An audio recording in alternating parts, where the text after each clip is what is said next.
Hello,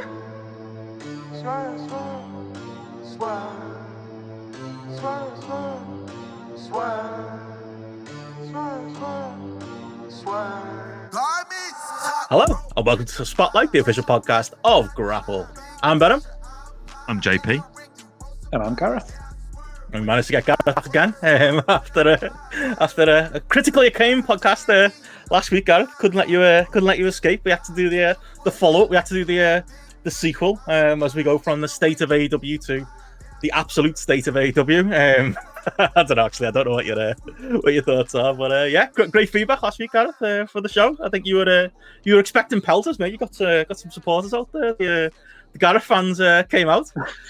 Well, as Matty said, sometimes you just need to see this, have your head above the parapet, and these people who are maybe scared to have an opposing view to sort of like the main view, like step out and go, oh, great, you can kind of, yeah, I agree with that kind of thing, whereas maybe they wouldn't. So yeah, nice to see a bit of support to some of those opinions. But can I just check it? After this show, will you unchain me from your radiator, please, and let me go? Like you've had me here for 7 days now. I'm getting hungry. Like, where's the Matty at this point? Matty was saying on the pre-show he's done like 6 shows in 8 days. I think you can match that at this point. When's the bus coming out? The kids all right? Sorry, I'm expecting another 3-hour one today as well. So I hope Sarah's ready for a late night. Well, it's one of those, isn't it? Like I couldn't not be on the back of last week.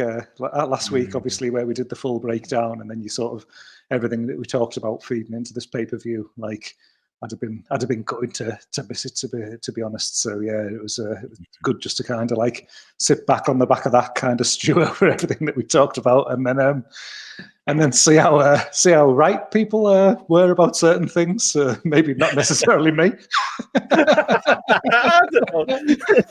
Did you stay up lately? And that's the thing I want to know, because I was saying on the pre-show I got back from London, and I immediately put full gear on because the pre-show started fucking 8 hours before the show. This time it was like fucking 11:30, wasn't it? And it started up. And I did think at a point I was thinking, wondering if Garrett's here up, but he's avoiding the discourse and he's avoiding the takes or whatever. Because there's been a few times, actually, back in the day of the app, where sometimes like you get up very early to watch the show, and I'd send you the not the spoilers, but like the match order just so you had it without ruining it. So I didn't want to poke the bear and ruin it for you, but I did wonder if you followed through on your threat.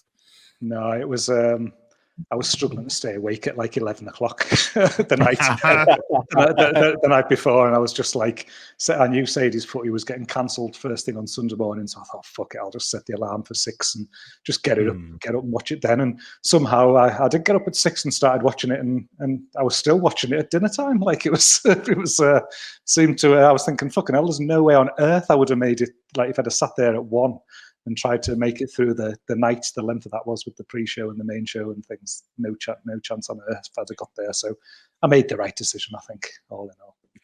It's funny this, because like, I don't know if you're the same, JP, but like, I think there's going to be elements where we'll be like, well, I wish we weren't right about certain things, specifically MJF.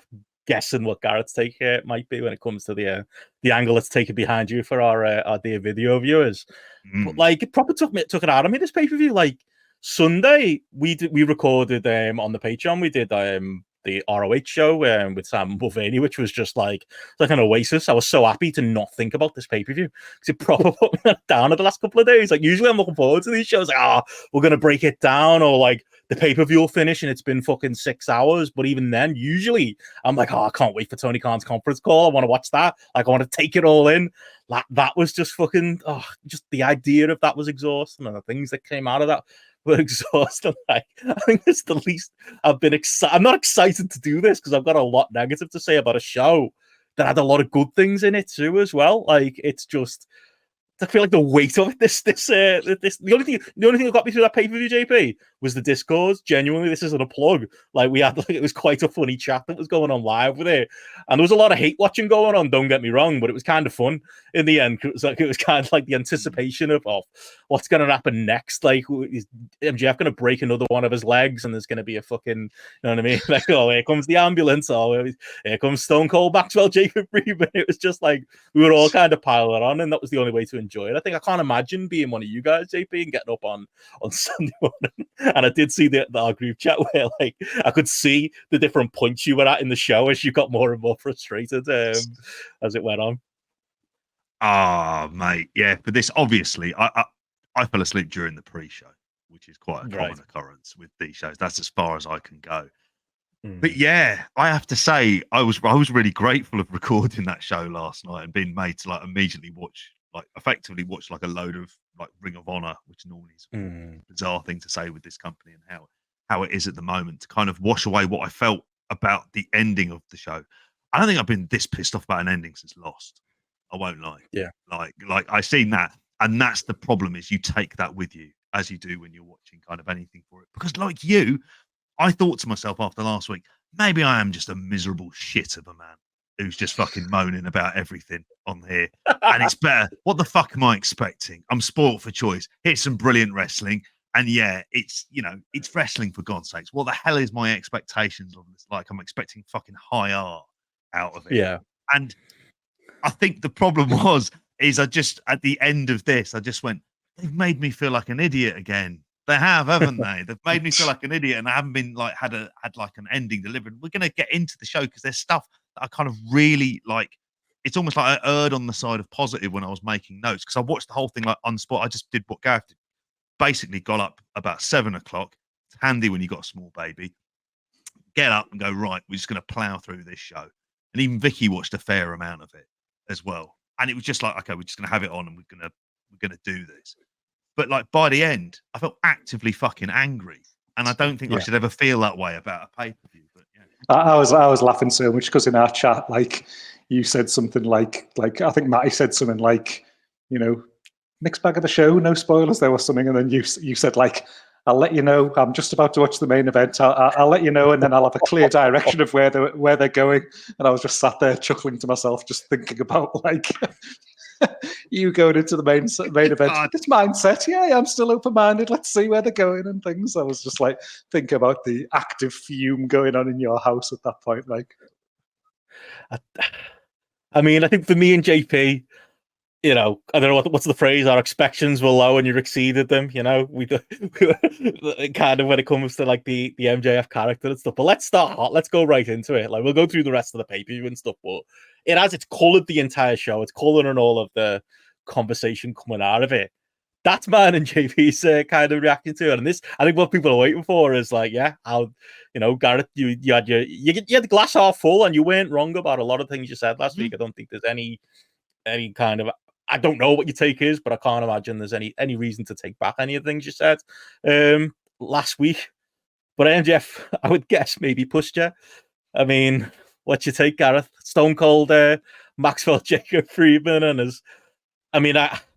I don't want to run through the full commentary of what happened, because you could drive, I think, several ambulances through the plot holes that I want to get into today. But the show long angle is probably where we've got to start. MJF's, injury is carting off in the ambulance.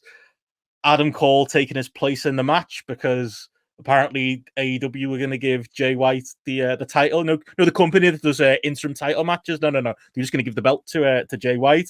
So then Adam Cole stepped up, and Adam Cole somehow in the seconds between Jay White being about to be announced champion had apparently convinced Tony Khan backstage that he should take MJF's place, despite recently having 2 lots of ankle surgery. Spent the entire show building up to a supposed Adam Cole versus Jay White match. We then had Adam Cole come out in his fucking big boot, ready to do the match, and then Stone Cold, Maxwell, Jake. We got the sound of sirens, and we got the ambulance coming out like it was Raw in 1997. And Maxwell, Jacob Friedman, right behind JP there in the video version, came out, where the funniest part of the night, about 20 different staffers tried to stop him coming out. The 20 staffers who were apparently fine with Adam Cole apparently being in the main event, and then they went out there and they had a main event where an MJF with one leg beat Jay White. And I probably coloured a lot of that, Gareth. But what was your reaction to the show long story, the payoff? I suppose we can talk about the match in a bit. I actually have a couple of positive things to say about the elements of the match itself, but I don't know. Were you watching it thinking, "Oh fuck, JP and Benno are right," or were you watching it thinking, "Nah, this is still, this is good stuff." I think I know which. Maybe I'll charitably frame that, but thoughts, Gareth, on this?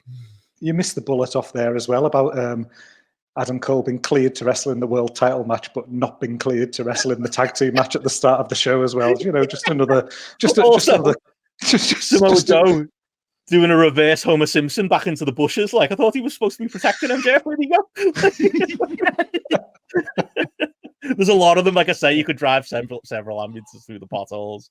Did last week? Did I use the word cohesive quite a few times? I think I used the word logic a few times as well. Like, this was like, I think Tony Khan listened to my podcast or listened to me on that podcast last week and took it as some kind of challenge just to like personally fucking, rip my thoughts on the whole thing like up into pieces or something like that, because I did try throughout this god-awful angle and that was running through the show to kind of keep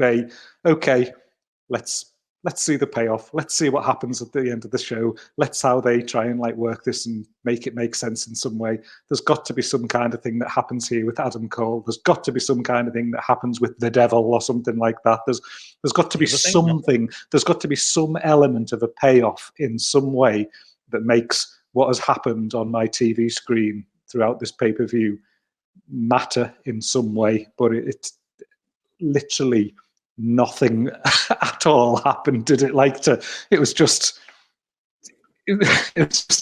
like even the bit with Adam Cole. Like, I was talking last week on the podcast, and I was saying about like, well, if you can maybe put him in the tag team match, because if the turn is coming later on, they can really like cement the kind of idea that they're together and things like that. And then when the turn happens later, it'll make it have a bit more strength or something like that. So the fact that he came out and is in the corner, or he was going to take the match on his behalf, I was thinking, oh, okay, maybe we're getting something. Nothing. Just a lad going out with a gammy leg, having a match. Like, talking last week about Jay White being built absolutely fantastically, feeling like the biggest star in the company, feeling like a really credible heel world champion, the fucking whole stable around him feeling really cool and things like that. Oh, no. He's now just some shithouse who can't even beat a guy with fucking one leg who, given an half an hour match with him. Anything to do with the Devil? No. Anything to do with Adam Cole? No. Kind of thing.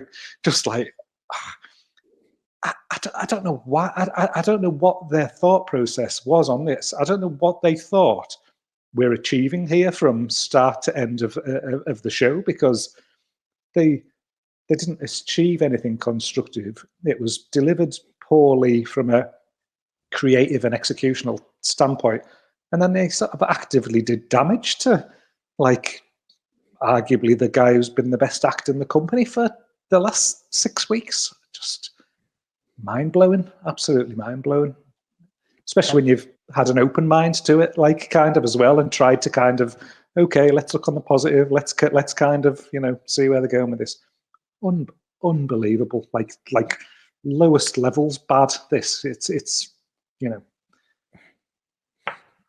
the funny thing. I was watching it and I was thinking the same thing, because I think that's an element where maybe me and JP will take a little bit of a victory lap, but I don't think it's like with any joy either, because I was watching and thinking, well, maybe I was thinking, got it seeing this half glass full, so I'm trying to think of it half glass full and thinking, well, we all had no doubt that MJF was going to beat Jay White, so maybe this creates some doubt.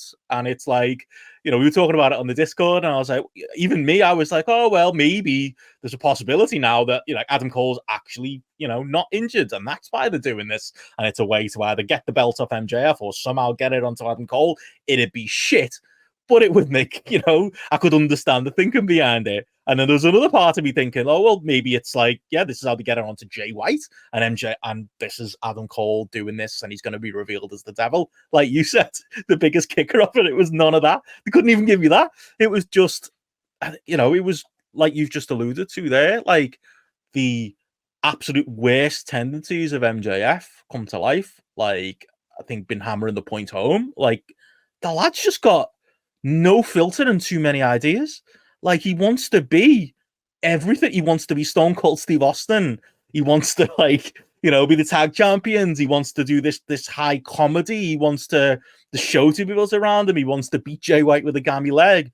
And there's nobody there telling him no. There's nobody there going, all right, mate, yeah, you've got 20 ideas here. We can't do them all at once. Like you alluded to, Gareth, we can't do a gimmick where Samoa Joe is taking Adam Cole's place in the tag team match and then also have on the same show Adam Cole take your place in the title match. We also can't on the same show Adam Cole take your place in the title match when he's got arguably a worse injury than you. That just doesn't stand up to 10 seconds of critical thought.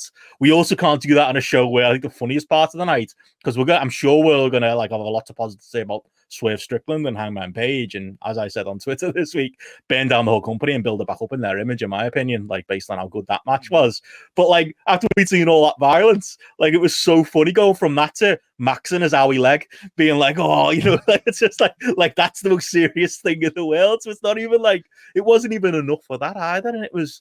I could just imagine your reaction to it, JP, because like I think I've come to accept it now because I was genuinely angry on the night. I think I felt like you, and it was just like this fucking idiot. Like he's been given the keys to the kingdom, and he's been given this promotion. He's the world champion, and no matter what else is on the show, and I think the show's a mixed bag. I don't think it's, you know, classic AEW pay-per-view by any means otherwise, but even the very, very, very good stuff on the show gets dragged down by all this when you're world champion. It's this level of clown and this level of just fucking, you know, his ideas are Russo-like. Like, he was joking last week about who's in the room with fucking Tony Khan. Is it Vince Russo? Is he sat back there?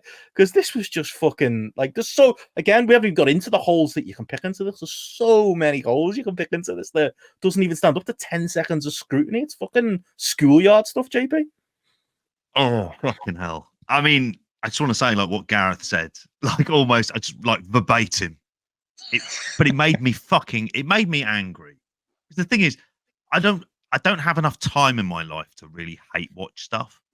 Like I don't like watching stuff that I kind of dislike. But it is like in any kind of experience, the one thing you can't fuck up is the ending. And I wanted to like kind of think about this and just sort of like a calm way and go, it doesn't depend on what mood you're in. I was like, okay, a decent night's sleep. You watch the show and like this, it completely feels like it tainted everything else. Because how did I leave when the show finished? I felt actively, like I said before, I felt actively angry about this. And there's so many points. Just, I thought this is WCW 2000 because it's shit. And I also just thought, like Adam Cole didn't remotely look like a guy who was well enough to kind of wrestle anyway. He just did. It's like they just fucking pulled him out. It's like a massive panic move. Like, what are we going to do? Right, we're going to put Adam Cole out there. It's like did this pass like clearance of people checking through it and going, hang on a minute, this doesn't make sense. I thought there were noises made about them as a company kind of getting people in to actively look at this kind of stuff. So if there's no filter in place for this, in some ways, I don't blame Maxwell Jacob Friedman for having like kind of bad influences. He's very young.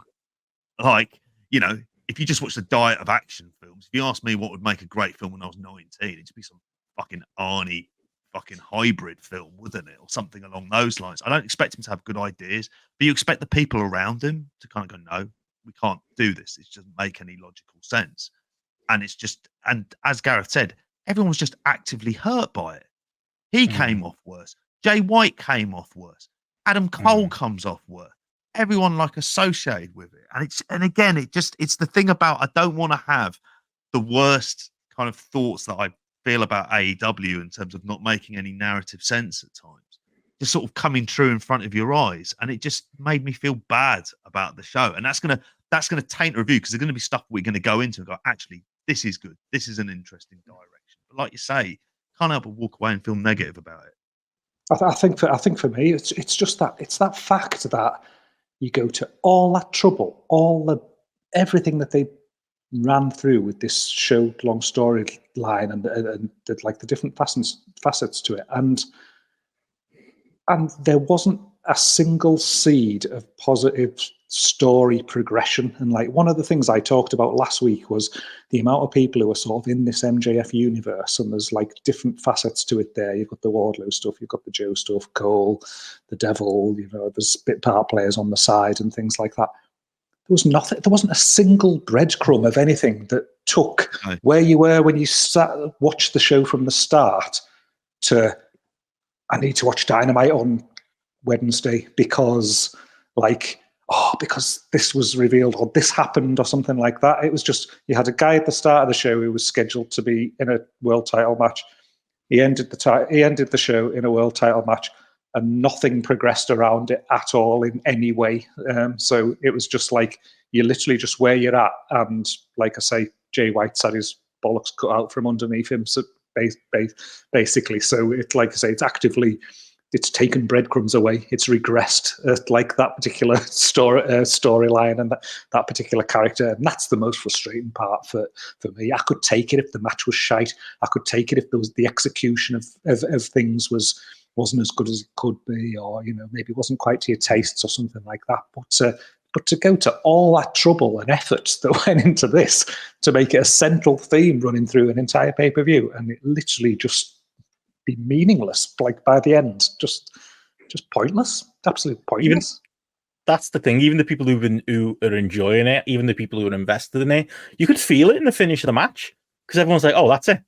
You can tell it was one of those shows where it's like you're waiting for like, okay, well, they're gonna roll the credits and then something's gonna happen, and then nothing happened, and it's clearly, it felt to me like this was just the idea they had 2 months ago, and they've just not diverged from it. A healthy Adam Cole was going to do this, and a healthy Adam Cole, because that's the only way it makes sense, isn't it? A healthy, not with a big boot on his leg, Adam Cole was going to be put in that position, and it was going to be some kind of shenanigans that maybe even led to the reveal of the devil, which has clearly been pushed back. And like, who green lights doing it anyway? Like it is though, isn't it? Like who green lights just doing it anyway and going, oh well, Max has got this idea, so we've got to follow it through. We've got to do it. It's just like it just doesn't stand up to any level of scrutiny or thought or anything really. And like you said, it's counterproductive for everyone. Fucking Jay White, that was the thing I was agreeing with you on last week, Gareth. The positives of I know he's not been for everyone, but I've really thought he's been elevated, and I think even in previewing the match, it was like, well, he's going to lose obviously, but he'll be elevated just by being in the spot. I'm questioning that now. Like it's going to need a hell of a follow up for Jay White like after this, because that was another thing that was going on in the Discord. Someone had said that. Oh, imagine if MJF just comes back now and just beats Jay White anyway. It was like, you know what? That's probably the most likely scenario, and it was, and it happened, and it was just unbelievable. I like to take no pleasure in it. Like it's just fucking one of those things where like it's gonna let you down, aren't they? It's wrestling, and wrestling people. And then you got Tony Khan as well in the presser, just being like, you can tell he's gotten to by all the criticism. And this is, to go to not to to really dig up the conversation, but I think this is the sports entertainment. I think me and JP are more rebelling against. It's not necessarily promos and angles and whatever, and little bits of glitter on top of your pro wrestling. This is sports entertainment. This is right out of the, I keep saying it, the chapter of a Russo Raw or SmackDown. It's just awful, and just honestly, as I said it, like just put fucking, if the show had ended with MJF locked in a crate mark WWF and he got sent up north, I'd be fucking made up. Based on the news coming out today, apparently that's not happening. Apparently, is the babyface world champion who keeps going on about how he wants to go to WWE. Apparently, that's just a fucking storyline. Another one of his great ideas that we're continuing on with. It's not even real. He's fully re-signed with AEW according to reports today. So we haven't even got that. I was honestly thinking like I'd prefer this company with him out of it now. I just like that's the extent to which he's colouring my enjoyment of like otherwise good wrestling programming in other parts of the show. We should be talking about like a match of the year candidate was on this show, and we're not. Is there any saving grace of the match itself, Gareth? Like MJF's performance, it apparently fucked his own hip up by doing that elbow off the top to the outside. So there's another smart decision. If you could strip away the fucking bullshit of the night, is there anything positive you can say about the match itself? I don't know. It's like it's a struggle. To be honest, I thought that I separate the whole angle. Like I just hated the match. Like the match structure was terrible. Like for me, for a guy who's come out of the hospital with that. And okay, he was trying to do like obviously he was doing like the sell of the leg. It's not like he forgot about it and things like that, but. Just like just some of the ridiculous things he was just doing in the match, kind of thing. I was thinking, like, it's just entirely illogical. Like, if you're fighting a match like that where your legs supposedly in that much bad nick, then you don't leave your feet, do you? Kind of thing. It becomes a brawl. It becomes where you're trying to hold people close and things. You don't want motion in the match. You don't want high spots. You're certainly not fucking drop kicking people and things like that, you know. Because, like, okay, like, it's from adrenaline in a match, and people go into the extra nth degree to win a fight and things like that, battling through the pain. But you don't do that with, like, your big high spots and things. You know, you work it in a totally different style. I just thought they just got that all wrong completely. Like at that point when he fucking rallied and he like hit the kangaroo kick, I was just like what? Like, I know that's a over spot with the crowd, but come on, placement. You don't do it. You don't do it in this match, you don't need to do it in this match. You have to be, like, more serious from that point. And I will give him kudos for fucking hitting that elbow from the top rope to the outside when the table fucked up. You know, great stuff on a personal level, like hitting that kind of thing and sort of the saving the spot kind of thing with that. But even still, like, logically, from a match point of view, from a guy who's left an ambulance, again, you don't do that. Like, I legitimately I just hated this entire match, like, completely, just right down to things like, Jay White hitting him with the belt and he still kicks out and stuff, and it's like, well, what do you have to do then? What do you have to do to beat this man? Like, he's like not medically cleared to wrestle. You can try him, you can do spots where the belt shot to the head and things. How many matches does that finish in wrestling history and stuff? And he still kicks out as well, kind of thing. He can have shenanigans and stuff, and it just nothing about it at all made any sort of sense, really, when it comes to the whole match structure and like, I've written like 2 stars at the bottom of this, like, and that's 2 stars for being 2 guys who came in and worked, kind of thing. But the match itself was atrocious. I thought it was poor. It reminds me of the type of thing Jamesy used to criticize MJF on, because the peek behind the curtain, I think Jamesy was in agreement with you, wasn't he, of the broader conversation about the structure of AEW. And again, that is a slightly different conversation than what we're talking today, but he used to always say that about MJF, where it was like, he'd go out there and, opposite to what his character was, he'd do a work rate, kick out moves special match just to show he can do it, because he can do everything. And he's like, this is the fundamental problem with his wrestling, with his character, with his promos, with him just having too much power in AEW. He comes across like a spoiled, I know it's his gimmick, but a spoiled rich kid who's got a dad. He's that kid who you knew when you were a kid, who had the parents who, did they have a Super Nintendo or a Mega Drive? He had both. Did they have a PlayStation or an N64? He had both. Like, he's never been told no in his life. And it's bleeding through to everything that's happening. Like, he's got, like Connor says here, the overcut rope cutter. That's a positive, I would say. I love that move, Lord. It was great. Great idea for a move. Don't do it in this match. When you're actually supposed to be selling it. Like, and I'm not the selling fetishist. Like, I'm mostly fine with, like, bit of adrenaline. You can explain it away, or, like, I'll always say, me and JP will have the conversation.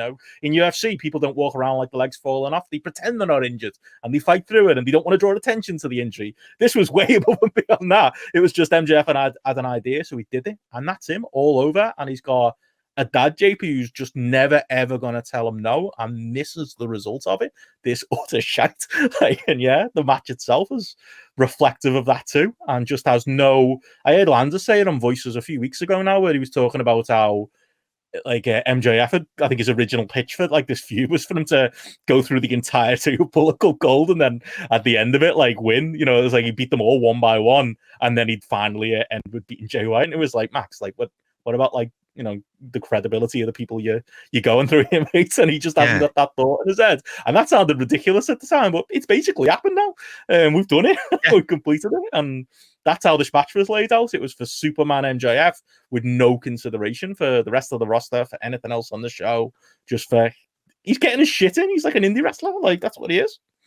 And because it was such a dumb idea in the first place, I never bought into it. So I thought, all right, we're waiting around then for all the various people to get involved, waiting for the devil turn, waiting for something that never happened.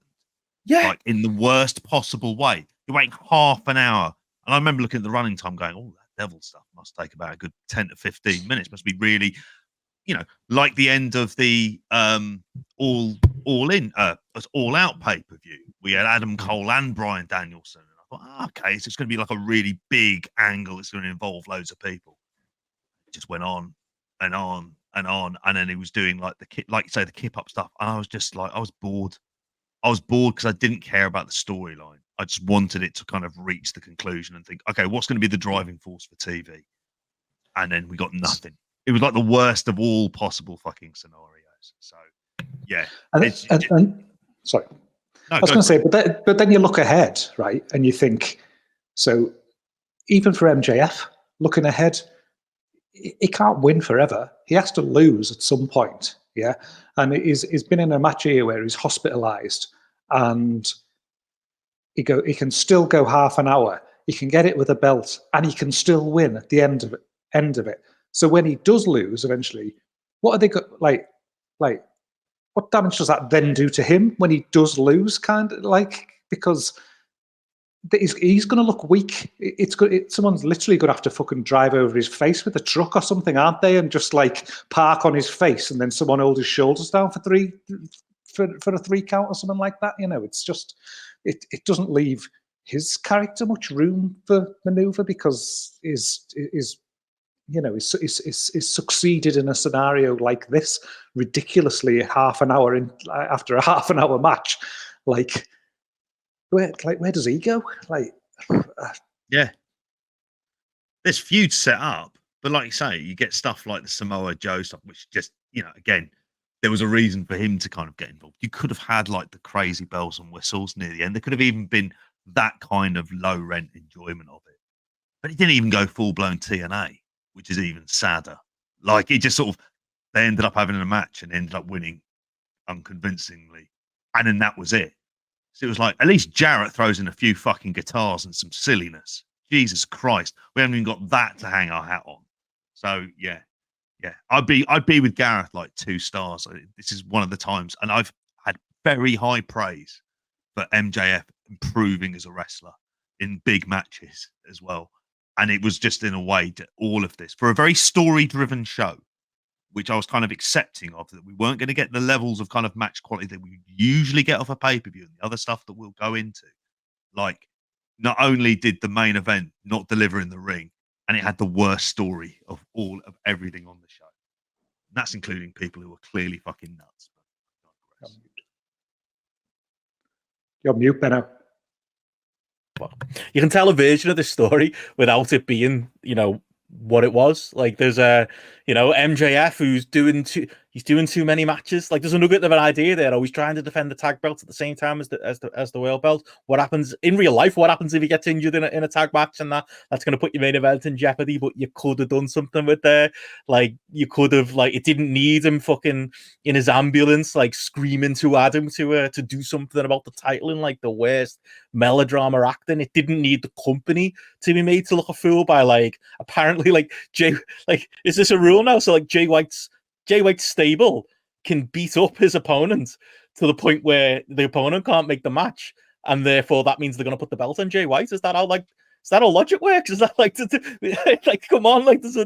They could have just got something could have happened in the match that could have been a realistic way to get into the same point that doesn't undermine just how the company runs and what they've done previously in these situations. It's just fucking there's so many holes in it, so much there that just and from the sounds of the presser after the show, from the sounds of the way this is going to continue on, Tony Khan is peas in a pod with MJF like he was CM Punk. It's that kind of relationship. He sat the fucking presser crying, to get over this story, which again is just fucking way too much. And he's getting defensive about it. So he's going to double down, both MJF and Tony Khan. Like, we'll see if this, the Tone 1 kind of fixes things for us. But even that's looking more like the Bound for Glory series than the G1 at this point, with its made up belts and it's only 3 or 4 people announced so far, 2 days out from the tournament. They do that in the G1 every year, JP. They wait until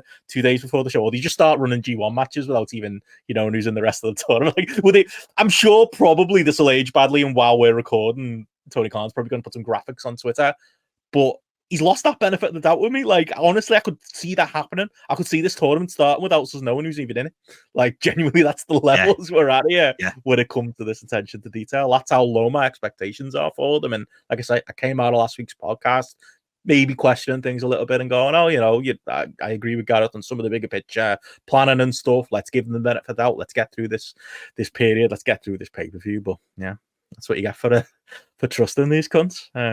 That's where we are. And it's, I don't know if you've got more to say on MJF and Jay White. Do we want to wash our mouths out with some positive? Do you want to move on? Or did you have anything else, Gareth, you wanted to say before we talk the clear positive on this show?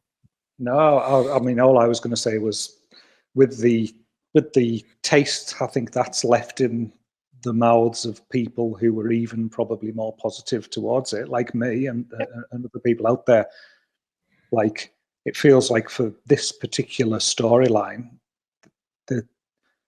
it's got to get some motion on Wednesday. Something's got to happen, kind of thing. You've got to get some element of something that's tied back into the match or the angle that happened over the weekend that does progress things, kind of, and does make you feel like, okay, like, yeah, there is a route forward with this. There is a plan, because having felt like, okay, they've, I was talking last week about them sort of pivoting with the Adam Cole situation and doing some positive elements, and like the integration of like different people and how they've gone around it and what the potential path forward to that was.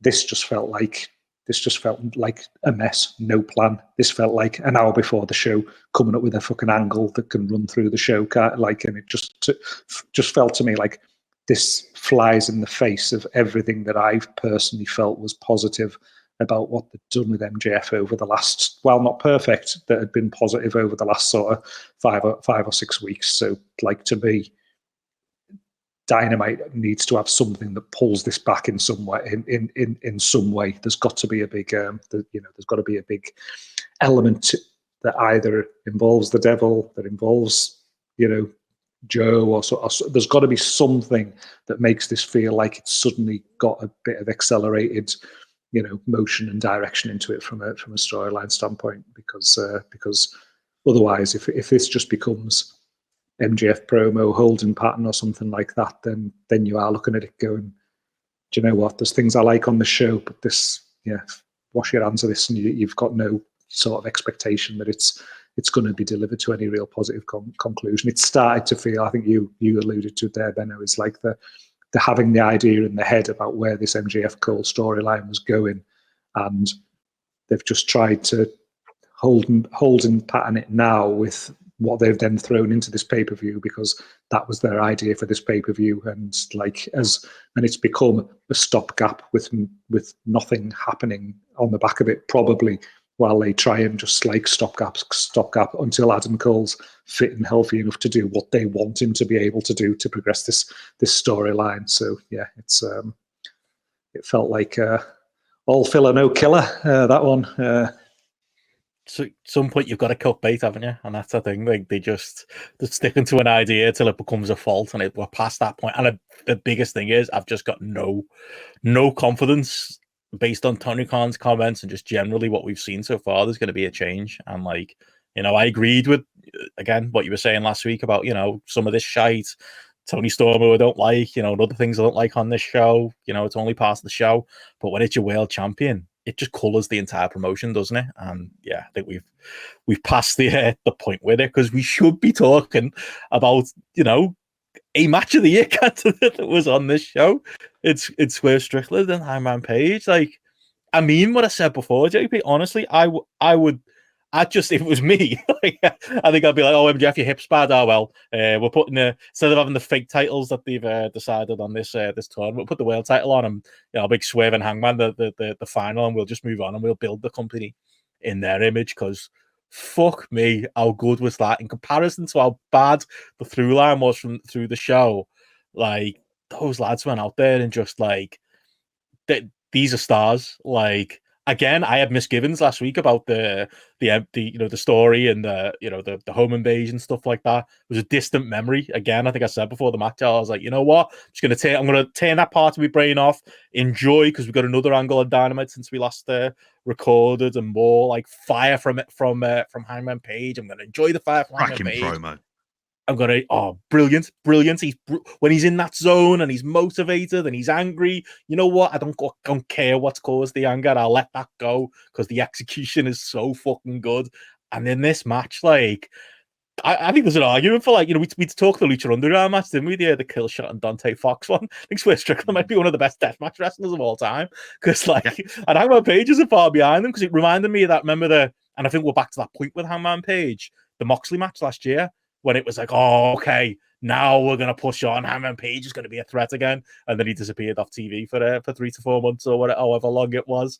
Like, we're back at that point again now, because, like, those lads went out there and had, like, genuine match of the year contender, I'd say, JP, with the fucking violent stakes raised. There was a very gross spot in there we can talk about as well that we're all going to remember from seeing it. It had the fucking, for me, perfect finish as well. And, like, I love that Swerve beat Hangman again, and that Hangman can't seem to beat him. I think it adds layers to Swerve's character and credibility to him, while also adding layers to Hangman's character. Like, that's a fucking, it's just this white whale that he just can't seem to get past. And maybe he does. Maybe they do another rematch and he finally gets the third one, and that'd be fine too. But I'm way more intrigued for that. It was just like, honestly, JP, it was like watching another wrestling company for like the half hour to 35 minutes. The entirety of this played off on screen. It was fucking, this is the AEW we want, for moaners, JP, which is me and you. Like, we can recognize when it's, we talk about it, the AEW we were promised. This felt like the AEW we were promised. It was fucking incredible stuff.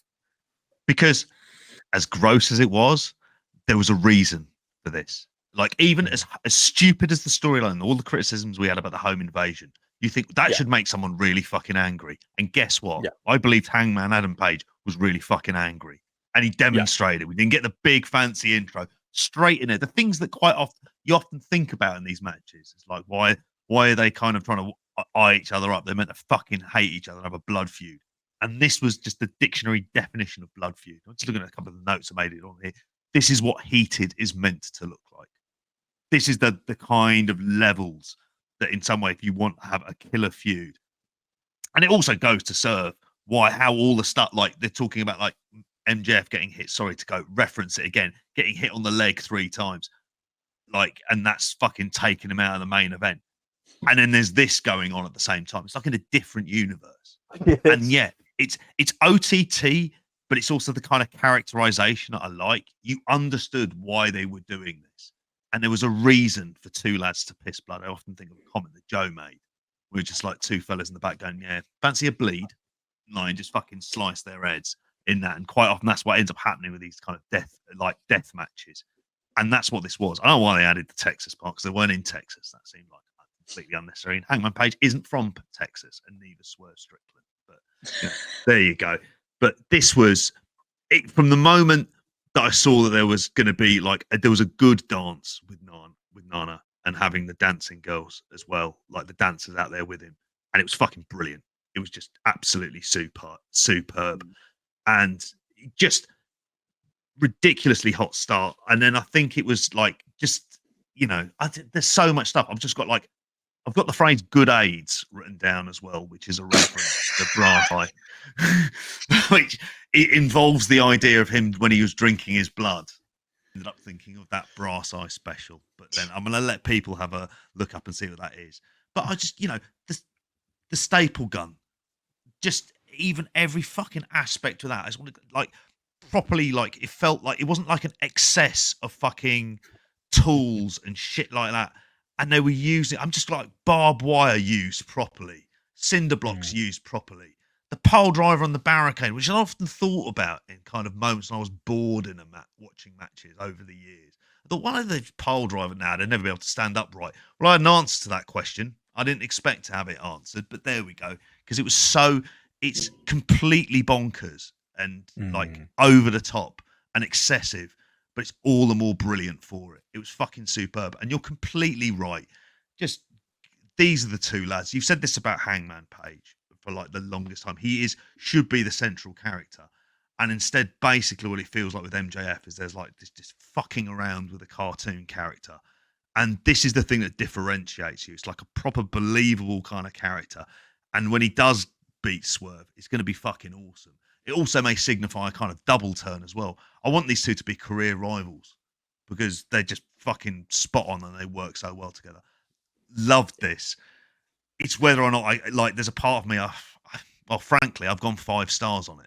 And I think it might be the one of the very few, I think it might be the perfect death match. And in terms of like a career ender, like initially I was like 4.75, but I've watched it again and I fucking loved it second time round. And so I'm going to go the full 5. Gareth? Can't disagree with what JP says there. I mean, like I talked last week, obviously, that I had invested in the build like more. It was, I was incredibly excited for this match. It was the one that I was, most, had loved the the stuff post the home invasion, the stuff with Hangman. Absolutely couldn't wait to watch it. And like a comfortable 5 stars for me. This match, this is one of the best. This is one of the best 20 matches I've ever seen in my life, I would say, or that I've ever enjoyed. Like, I literally was just absolutely engrossed for the entire time that the match was on. I just sat there with a big fucking grin on my face. Just everything about it was just perfect. Like, I loved, with the start, like setting that up with like Prince Nana and the dancing girls and things like that, because that just perfectly offset Hangman just legging it to the ring without any music to just come and like just go for him because he absolutely wants to kill him. And like to me, I just look at this and I don't know if it's just like the parent thing, whether it says something about my psyche or something like that. But you sometimes like watching stuff on the news and stuff's happened to someone's kids or something like that, and I just thought, you have in your head like, no one will be able to stop me trying to fucking get after these people like who've done this to my children, sort of thing, or put them in that like level of threat. It's just where your mind goes, I think, and whether you got fucking battered or whatever, it'd be like every inch in your power would be trying to fucking get at these people, and they just conveyed that so much, I think, with Hangman here. And I think it didn't matter one iota that he lost in the end, obviously, like with the finish that they did and things like that made it make sense that he would lose in that scenario. But it just everything about this just fit perfectly start to finish with me. And I'm like the biggest, I'm a massive critic of death matches, and I'll always say it's just because of shit happening, like, oh, I'm going to hit you with some glass, oh, I'm going to hit you with this or something like that. Everything about this made total sense. Of course they'd be doing all of this stuff to each other because of that's where they are as individuals, and that's where, and it's Hangman who was the like provoking most of this, like, early on with the punishment, with the taping the wrists together, with the staple gun and things like that. Like, even if Swerve's the one who's been the cunt kind of thing up to that point, and Hangman's getting his revenge. Now the fact that Hangman's then treating him like that, then that gives him every motivation to like come back at him and just be even more brutal and even be more horrible to him as well. And like just the way that this was just put together with all the different the use of barbed wire in this match was as good as I've ever seen barbed wire used in any match ever. I think it didn't, nothing about it looked phony. It looked like it was, causing legitimate damage, kind of like every time that was built into it. I think getting stuck in Hangman's hair and stuff. Oh, that stuff just getting, that was great though. Well, simultaneously horrific. Yeah, but and even earlier when like Hangman's like wrapping it around like Swerve's face and things like that, and then like later around his neck and things, you're watching it like fuck, like it's absolutely brutal. This just you could sit here and I've got probably about 7,000 bullet points here of things throughout this match that you could kind of that you can go into and reference, but ultimately it just comes back to all of these different things where obviously Hangman had that advantage, and then like Swerve comes back and swings things in entirely the other way. But for me, it was just like I don't need to reference every single like use of a chair or use of a cinder block or use of a big spot or something like that where they did where they did a power bomb on a chair with barbed wire or something like that, because it almost didn't. Something like this could often feel like it's the big spots that are the most important part of something like this, and they're the things that people remember, and they're the things that get gift and things like that that's on Twitter. This felt like a perfect amalgamation of all of those different spots into something that was a whole. It was a collective kind of thing, rather than it being, oh, that was good and that was good. And then where they did have like some of the, I suppose, punctuation points through the match, like the whole holding over the head with the blood dripping in and things like that. Again, that just acted to just join stuff together. And just like, what a scene! Like that's like you have your fucking Adam Cole's out there having his matches, talking to his hands. You've got fucking MJF out there doing his like shtick there, trying to create these memorable moments and stuff. That is just like, that is on another level kind of thing. That is like just like seriously like top tier when it just gets to wrestling moments. And that I've been like about Swerve Strickland in the past. I've been good upper mid card like guy, not a did not see him as a star at all, like one iota. Never thought he was a guy you could put your world title on. Never thought he was a guy that you could lead the company with and stuff. But I'll always say I'm happy to fucking say when I'm wrong kind of thing. And like he is absolutely proven in the you might have to in the last 3 months, and especially punctuating it with this match. He's proven to me that like he is a legitimate top tier player. He's been given the freedom to just go out there and just show his chops. And I'd be like, I was just at the mindset of the end of the show. You're sitting there, Benno, rip it all up and just start with these two. Exactly the same. I'm like, all right, MJF's hurt. Swerve's won these matches with Hangman. He's a fucking number one contender as far as I'm concerned. Just go and beat him on Dynamite. Just go and fucking attack the damaged MJF like from the weekend. Just fucking put him to bed. Just go and be an horrible, brutal bastard to MJF and fucking beat him in some way this week. Strap up Swerve and let's just fucking roll with it, and let's have the rematch for the world title with Hangman coming for him from the belt further down the line. That's like that just feels like fucking money. And I think on the back of this, I've got people who are like, you talk about casual fans. The amount of texts I've had from people here who are just like half wrestling fans from work or friends of friends and stuff like that, talking about this. People have seen it on Twitter and things. People are, it's permeating people's consciousness who might only give you like a shit WWE tweet or something like that about something. People are talking about this. Like, you gotta fucking roll with it when you've got something this good, and it's just getting that bit of buzz. So, sometimes the storyline that you've laid out can wait, and sometimes it doesn't have to be about doesn't have to be about the belts. This feels like an opportunity to make Swerve a fucking made guy, especially when you've cut Jay White's bollocks off as a top heel in the company as well. Like, just this clear match of the decade so far for me. Like this, just loved it. Love it. I think the thing for me is like keep saying, this is the AEW I want. Give me this over that call and response house show shit that MJF's doing in the main events. Like, you can't get away with that when stuff like this is on it. It's funny because like that's the defense people are making, not to make it about MJF again, but that's the defense people are saying, oh, MJF's over in the buildings and blah blah. And he is, but he's doing a lot of fucking cheap shit that I've been to, you go to a WWE house show and it'll turn, you'll go there and you'll be like, oh, Otis is actually the most wrestler here. I heard Tom Martin say that. You know, Walk with Elias might be the loudest response you'll get on like on a WWE show. It doesn't mean it should be your main eventer.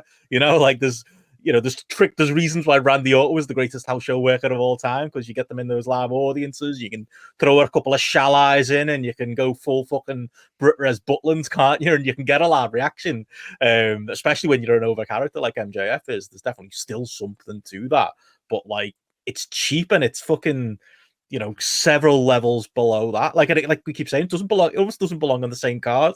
There's doing a variety show, and then there's the difference between the fucking holiday camp shit that MJF's doing in the main event, and this is adult pro wrestling. This is like, you know, again, say that about, you know, admitting when you're wrong. You know, I'm not as not as mature as you, Gareth. I'll still fight that, you know, the home invasion angle. I still feel similar to the MJF thing. It's like, okay, if you're going to do a hospital angle, there is 10 other realistic ways you can do it. You know, we just watched Colt Cabana and Homicide on that ROH show, JP, which had a similar level of violence, and you know, they found a much more realistic, you know, personal way. You know, Colt Cabana pissing off Homicide, just insulting him with an offhand comment, which escalated the violence, and then they got to a point where a match like this was end. Like, I will still stand by, you could have got there without using that cheap shot. That was the negative.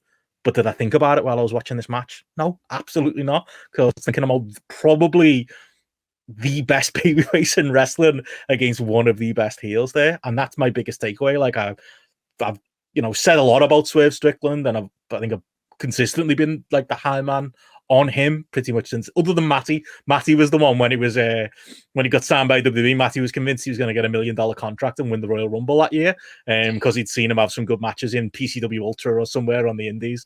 So Matty's got the real eye for talent. But like, I've been on the Swerve train for a while. Like, I loved Hit Row, unbelievably as wild as I think as that is to say, and I've always thought he had that main event potential. But he's even surprised me. You know what I mean? It's the serious element of it. It's the fact that, you know, the Prince Nana stuff should be something I should be criticizing, because all I go on about is light-hearted stuff at AEW. But he somehow makes that work as well. Like we said a few weeks ago, JP, it almost makes him more of a bastard, because he's got this light-hearted relief next to him, and he's still this cold-blooded killer. And I think Nana kind of skirts the line with the dancing and stuff like that. But even that got a laugh out of me when, you know, he was dancing to try and get out of Dancers Way Out of Their Danger with Hangman Page. And then that worked, though, because the level of violence that Hangman Page did the Deadeye and put him through that fucking table was a great payoff to that as well. But it's this weird dichotomy that just somehow works, where I've seen that argument of getting Nana, the comedy character, away from Swerve. Maybe long term, maybe you will have to eventually. But right now it's working for him, because it makes him look even worse. Like, he just somehow comes across as more of a scumbag when he's contrasted with Nana. And like I say, I've got all the time in the world for Swerve, and I absolutely believe he can be a top guy in AEW. But the guy who I don't, you know, because we're so critical of the Elite, JP, and there's some of that coming on this podcast, I think there's definitely Elite fans out there that don't like us very much, who like would assume we don't like Hangman Page. I'll say it again, like, for the record, Hangman Page is probably the best wrestler in this company. Like, when he's on form, when he's motivated, when he's more than that, actually, it's not even necessarily his fault most of the time. When he's booked competently, like, he cuts promos as good as anybody on the roster. He's fucking, you know, it doesn't help that it doesn't hurt that he's a good looking lad who's likable, who's, you know, he's got a star quality about him, but then he can also go out there and give you performances like this, believable main event wrestler performances as well. Is there a weakness in his game? I don't think there is. There's a weakness in his booking, and there's weakness in his handling. Maybe there's something in there, in a weakness in motivation over the last couple of years, but as a performer, like, he is the guy. Like, and we hated his world title run. We absolutely did. Like, you know, we criticized it to the hilt, because again, there he wasn't booked, you know, to the best of his ability. I want to see a second go around. Like, I agree with you. You know, I could absolutely make the argument to get the belt off MJF and put it on Swerve. But more than that, my argument is make Hangman the main character of the promotion again, and let's go again. Let's give him a proper go as the top guy, and let's make him the featured act. Like, unfortunately, MJF is now, because he never got that chance as world champion. He had the belt for a long time, but he was CM Punk, he was Bryan Danielson in WWE, where it was, you know, they were always on second from last because John Cena was in the main events. He deserved better than that, and he's showing it here. And the only caveat I've got is they've got to stick the land. We've got to follow up now. We've got to see how this loss affects him. We've got to see maybe they use the Tone 1 to build him back up again, and he wins that, or they do something. There has to be follow-up here, and he can't fucking disappear off TV for the next 12 weeks. I mistakenly said before that Moxley match was last year. It was this year. That's fucking mad. But it was, and then he disappeared. Let's not do that again. You've got something here. He's your fucking guy. He's homegrown. He's something WWE don't have. Just go with it, for fuck's sake. He's literally best babyface in this company. In the past, the follow-up to this with Hangman in the way AEW booked is that he would go into himself, wouldn't he? Or like you say, maybe disappear off TV, but he'd almost revert to type a little bit, with his character. On the back of this, he should be pissed off to fuck, shouldn't he? Kind of coming out of it, his anger now should be more than it was when he ran to that ring to batter Swerve at the start of that match, because of the outcome of the match, because of the way that he was ultimately defeated at the end. He should be more angry than ever. So they need to just be booking him now as just been that guy coming out, and whoever's put in front of him doesn't have not Swerve in the short instance, whoever it is.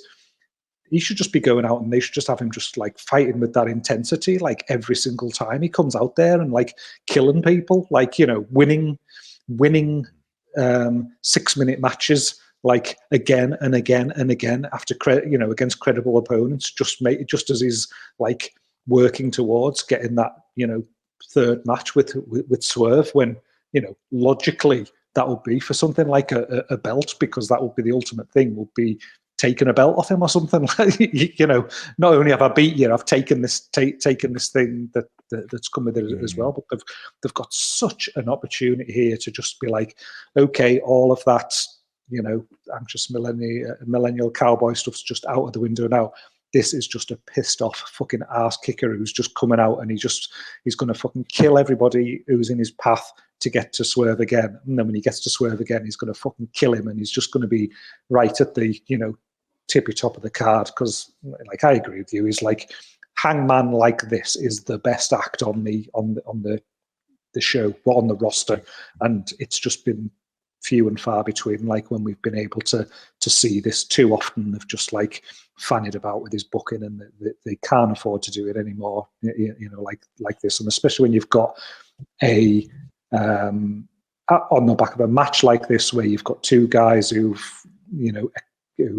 raised a level through this, where you've got a story that's been compelling for some people for 2 weeks, for some people a bit longer, and things like that.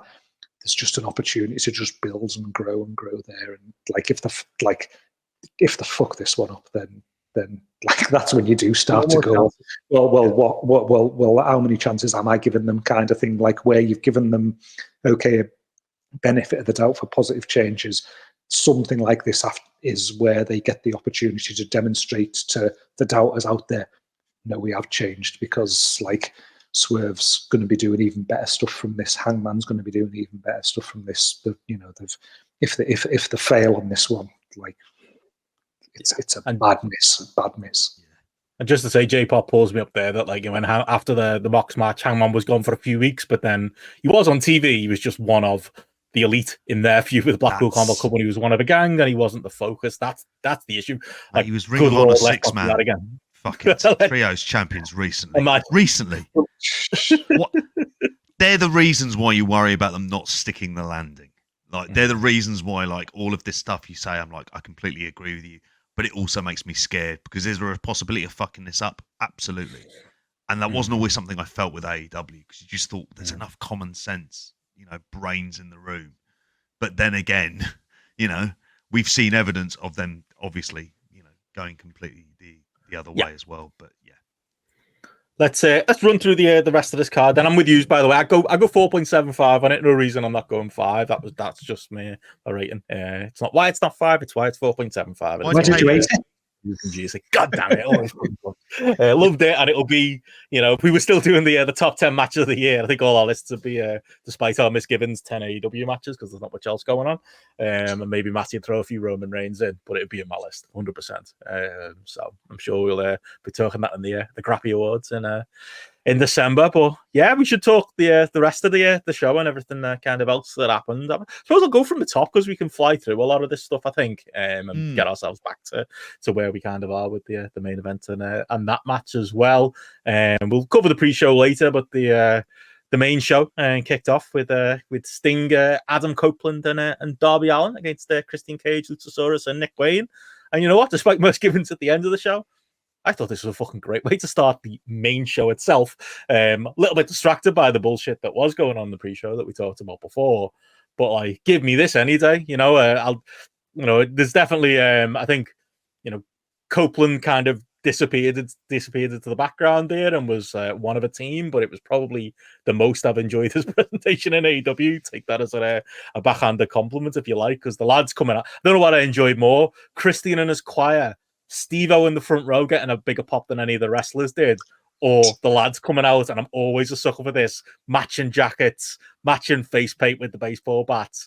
What a crew of baby faces they came across out of it. It was just like, it felt like nice feel-good stuff. Obviously, the through line in the match was, Christian avoiding Copeland, and unfortunately, as we worried about, we are still building to that. When that comes, we'll see, probably at some point into the new year or the December pay-per-view. But taken in isolation, a gang of goodies against a gang of baddies, thought this was a cracking way to start the show with other misgivings elsewhere on the show. Not front of mind when this fun stuff was going on, JP. Yeah, just to also give a shout out to Stephen Amell, who was always behind the commentary team the entire fucking time, which is a bit weird. Was he? And Ken Jeong. Yeah, he was sat behind him, some other bloke. Ken Jeong's too much in this role. He's like playing wrestling tiny. Like, yeah. I don't think he knows really how you react. The thing is, for this, and the reason why it's enjoyable, and it's like 3.5 stars is where I am with it as a rating, but it was the kind of easy, crowd-pleasing, fun stuff that I'm kind of all right with, because it happens at the show, and you know what its job is, which is to make the crowd hot, and it did that in there. And I just the idea they're called the patriarchy, just makes me is that official now? Yeah, that seemed to be, because it was all over those LED screens in the back. Good name as well. Plenty of LED on this show. They've gone all out on that. Pardon the pun, but yeah, it's like a standard exhibition trios match with some stars in it. I know I've got Adam Copeland. It's inconsequential, but I found it really fun and really enjoyable. I'm just really wanting Nick Wayne to change his surname to Nick Cage. And I know there's confusion in the marketplace and stuff like that with Nick Cage, but I even think that's even funnier, particularly if you bring in Nick Cage to then fight Nick Cage, and you can go down that kind of route as well. Yeah. I was thinking a lot of things at like 8:30 in the morning. This is after we did that ROH show with the three Jimmys and the four-way. You want Nick Cage versus Nick Cage versus Nick Cage now. It's fun. How about you guys? Yeah, just a really, really good way to start the show. I thought I just got the crowd going with it. I mean, at the end of the day, you just dial it back, and it's just like such basic, classic wrestling stuff. Adam Copeland wants to fight Christian. Every time they're both in the ring at the same time, Christian tags out, gets out of the ring. He wants to, like, every opportunity he's got to, like, get his hands on him. Christian fucking, tags out, and like, I always like just my very simple wrestling trope, babyface heel stuff like that kind of thing. But I just thought that was delivered really well here, right through to Christian just fucking absolutely like legging it off through the crowd at the end and stuff. Like, it was just, to me, that's just like, yeah, it's not fucking, it's not high art kind of thing, as JP would say, but it's wrestling 101, isn't it? Kind of thing with your heel and your baby face, and I just got a lot of value out of that. Like, you just cannot beat Christian. Like, he's the fucking man for working at this level, and just what he's done from like a heel perspective, and it was just one of those, like, for the match as a whole, it was something that I was invested in. I was, when the graphic came up and it was like starting the main show, I was like, oh yes, like, looking forward to this kind of thing. Like, they had me at that point, and it delivered. It was never going to be like a 5-star match or anything like that, but what it was there to do on the card, and what it did with, like, again, progressing what's going on with these guys, like, Just perfect stuff, really, for me. Mikey asks in the chat, is it going to end with Cope versus Cage in a TLC match for the belt? I think probably, but that also makes you think, well, why did they do a fucking, throwaway ladder match on this show, as fun as it was? But then does that mean they're not going to do it? Absolutely not. It's AEW. I'm sure there'll be 4 more ladder matches before we even get there. But I'm still not into the match itself. But I think Christian's one, I'd say, you know what, I'm critical of the overwhelming amount of light-hearted characters in AEW. And I'm not blind to the fact there are light-hearted elements, as good as he is, to what Christian does. There's a wink and a nod, isn't there? But that's why you don't do so many of them. The ones you do should be good, and they should be as good as Christian is. And there isn't anybody better at the role he's doing right now. Fully agree with you there, Gareth. But yeah, a lot of fun. Can't go past this match though as well and not reference that Luchasaurus choke slam over the top rope of Darby onto the apron. Fucking hell! He's supposed to be climbing Mount Everest or something like that the next day. If you look at a climb out of bed, fucking hell! Why are you taking a bump that night like that? Oh, but that was another one, wasn't it? Because MJF's match in the main event, I know, so he's become Poochie now, even on this podcast. Everything comes back to MJF, but he tried to do a similar bump, didn't he, in his match, and it was just we saw Darby do that better earlier, mate. Fuck off! You can't get, you know what I mean? You can't live up to Darby. He's nuts. Love him. But as long as we got him, and I enjoyed that's where we are in the Sting retirement. So I've got to say, negative of the match, Flair being out there, wasn't advertised. Feels like he just turned up. Feels like no one invited him and he just turned up, and they were like, I suppose you can be on telly then. And we had to do there was 7 ball shots on this show, through the night, and he got 3 of them. That was a negative, but I did enjoy the post match of this. What's really nice about this feel good last Sting run, he got a nice little hug with his gigantic son JP, and he got to soak it up. Yeah, I know. Alternative universe, that fucker's the champion. Let's just give him the face paint, mate. Let's just do it. Let's just when Sting goes, just put him in the gimmick. Sting 2 sorted. But I love that. It hadn't get to come into my brain. This is probably the last show in California, and it's fucking Sting, from Venice Beach. It should be a big deal, and it was a nice moment seeing Darby make the crowd go wild for Sting, and just kind of sad that the end is coming there. Let's hope they do call an audible and we get the Borden lads in a tag match at Wembley next year. That's the way it should really end, in my opinion. That's how you end that story. Saw them in a bread shot the afternoon of the Wembley show last year, so that would be full circle moment for me to get to see the lads teaming up. But yeah, after that, obviously we got the downer again of the Jay White being about to be given the title belt because his stable beat someone up. Nonsense that we've talked about. We then went from as Bryce Ramsberg, of course, enjoyed we forgot to mention that, JP, when we talked to ROH CZW on that ROH mixtape that old Brycey was on that one, taking the acclaim there as the CZW ref, loving every second of it. Never met a spotlight he didn't enjoy, Bryce Ramsberg. But yeah, we went from there into Orange Cassidy and Jon Moxley, which is next up on the show, the international title match. More interested in your thoughts on this than me. Like I said on the preview, Gareth, I just wasn't into this, and I think a lot of it was just purely the idea that this was done. They had the main event, and Orange Cassidy went over, and it was lovely, and it was a great match, and it was like, the evil CM Punk's out, and this is the new AEW. And it didn't last very long, and it felt like a really nice moment. I understand circumstances made them go back to it again, but it kind of meant I wasn't invested. And if that wasn't it, like I say, the Adam Cole and Jay White stuff came before this, and you could just see it. I felt like you could see it all over Moxley's face because they pulled the crowd into it eventually. But there was a lot of silent periods in this match, and it felt like it was because the fans were on the phones going, what the fuck is going on with this world title storyline? And you could tell Moxley was probably I would pay whatever amount of money just to hear his true thoughts on the fucking bullshit that MJF was dominating this show with. That was clearly having an effect on his match, because of all people, Jon Moxley thinks this was bullshit. And credit to the lads, they pull people back in. It's Jon Moxley and Orange Cassidy. How couldn't he? But for me, God, I felt like on the lower end of what these two can do together. 100%. And this was the first time that I felt disappointed on this again. This was one of the matches that I talked about last week. Was okay, the build for this one had been a bit shorter, but it was Orange Cassidy and Mox going in there together, and I just thought it's a can't miss match. Really, this I thought this is a 3.75 at its lowest, like match rate, like, and I was expecting a comfortable 4 stars, like for it.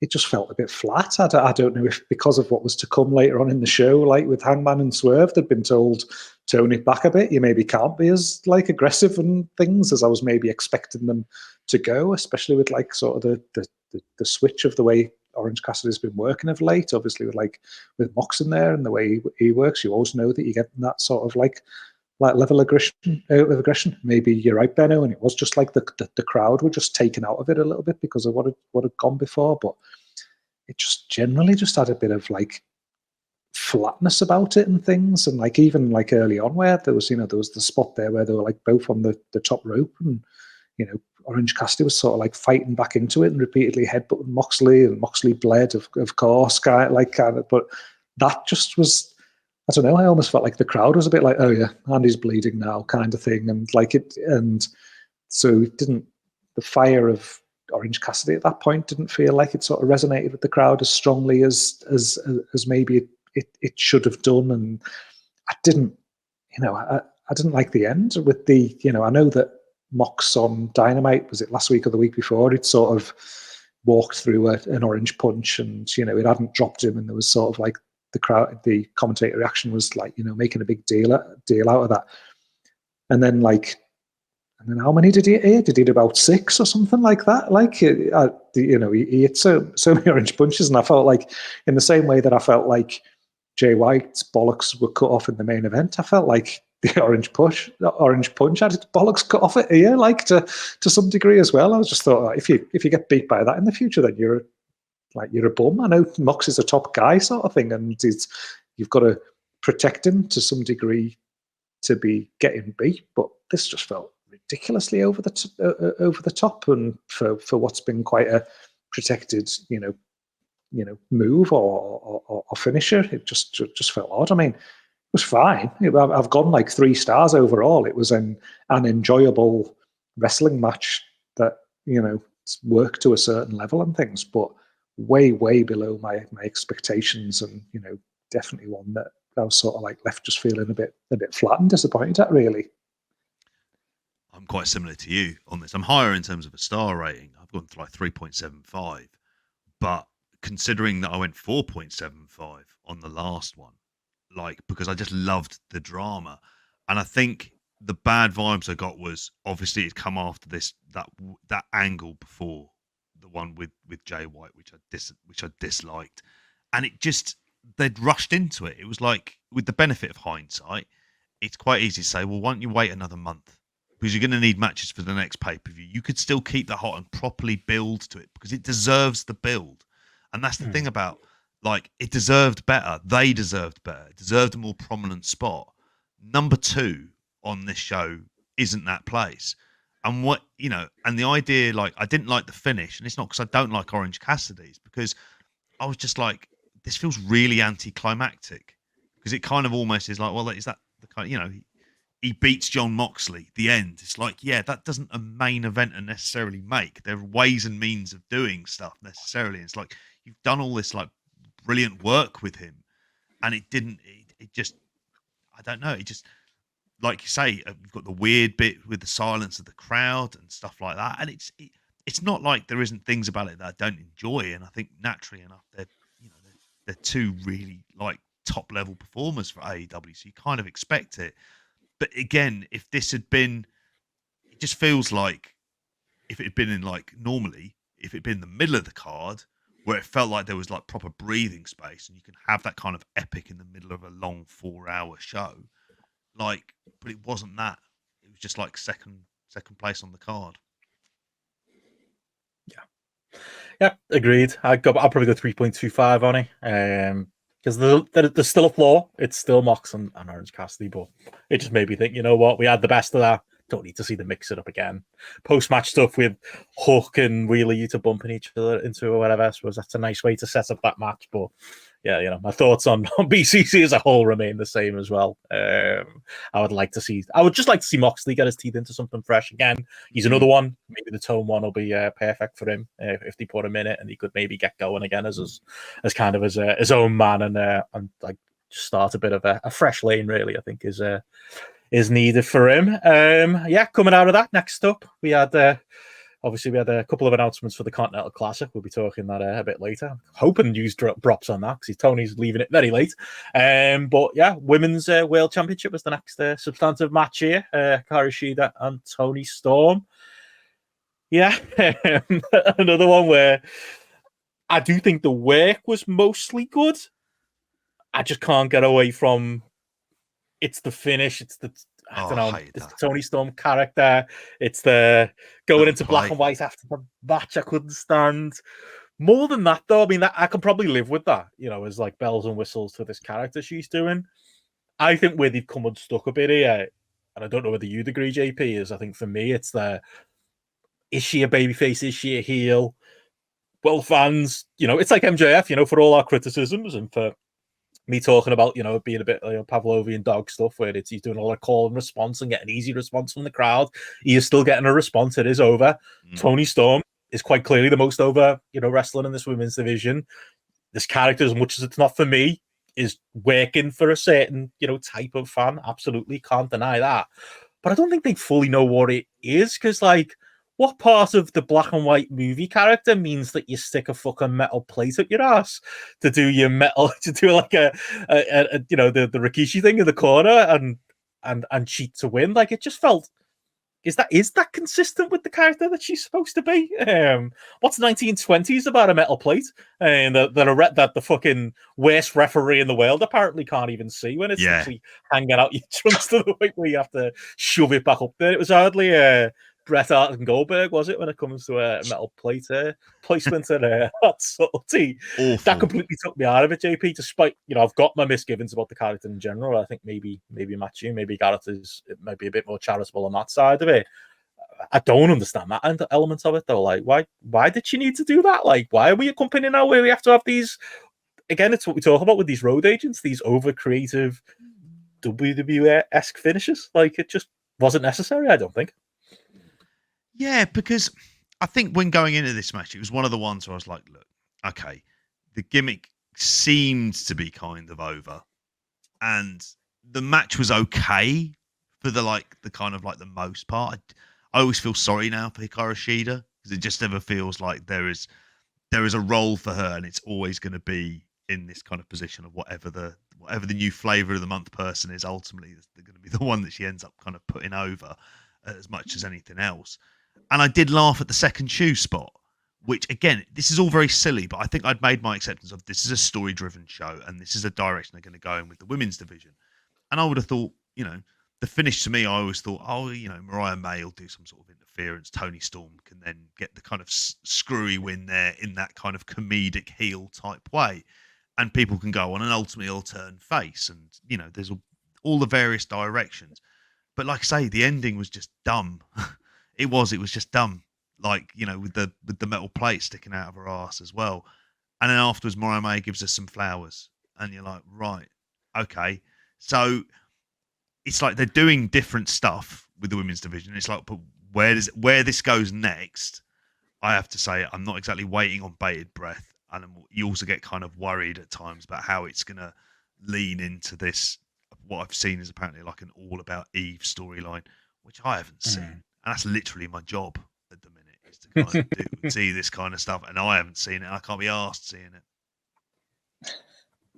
What do you reckon, Gareth? Do you think is there fundamentally an issue with even if the character is working and it's over and it's something unique, the bell's got to ring, hasn't it? And I felt like those two things kind of connected here, where I felt like Toni Storm was over in an entrance and over in the post match. Didn't really felt like it translated to the match. And like I say, it felt like, I don't know, for me, the road agent of it and the connective tissue between what this character is in vignettes and what it's supposed to be in ring, it felt like they hadn't quite covered that side of things. You know what I mean? It's a bit of a funny one because, I'm not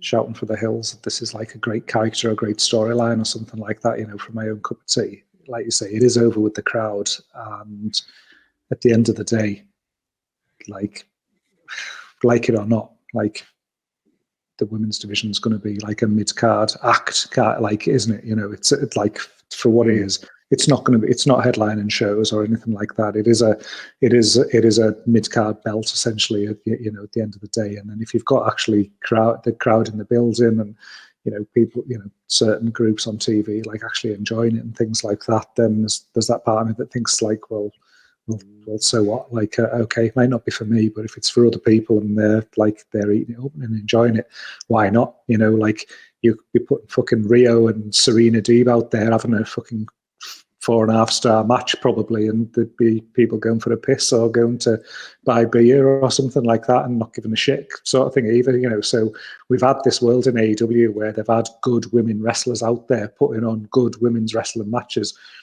No one gave a shite sort of thing as well. So now that they're doing some character stuff and people are buying into it, then there's part of me that thinks, well, from a booking, from a business standpoint, well, yeah, you lean into what people want from things at that point, and that's where kind of I'm at with this Tony Storm character, is that it's different, it stands out, people like it, so yeah, why not go with it? So the match itself was probably better work than I thought it was. I was saying last week I thought I was expecting bells and whistles and things like that.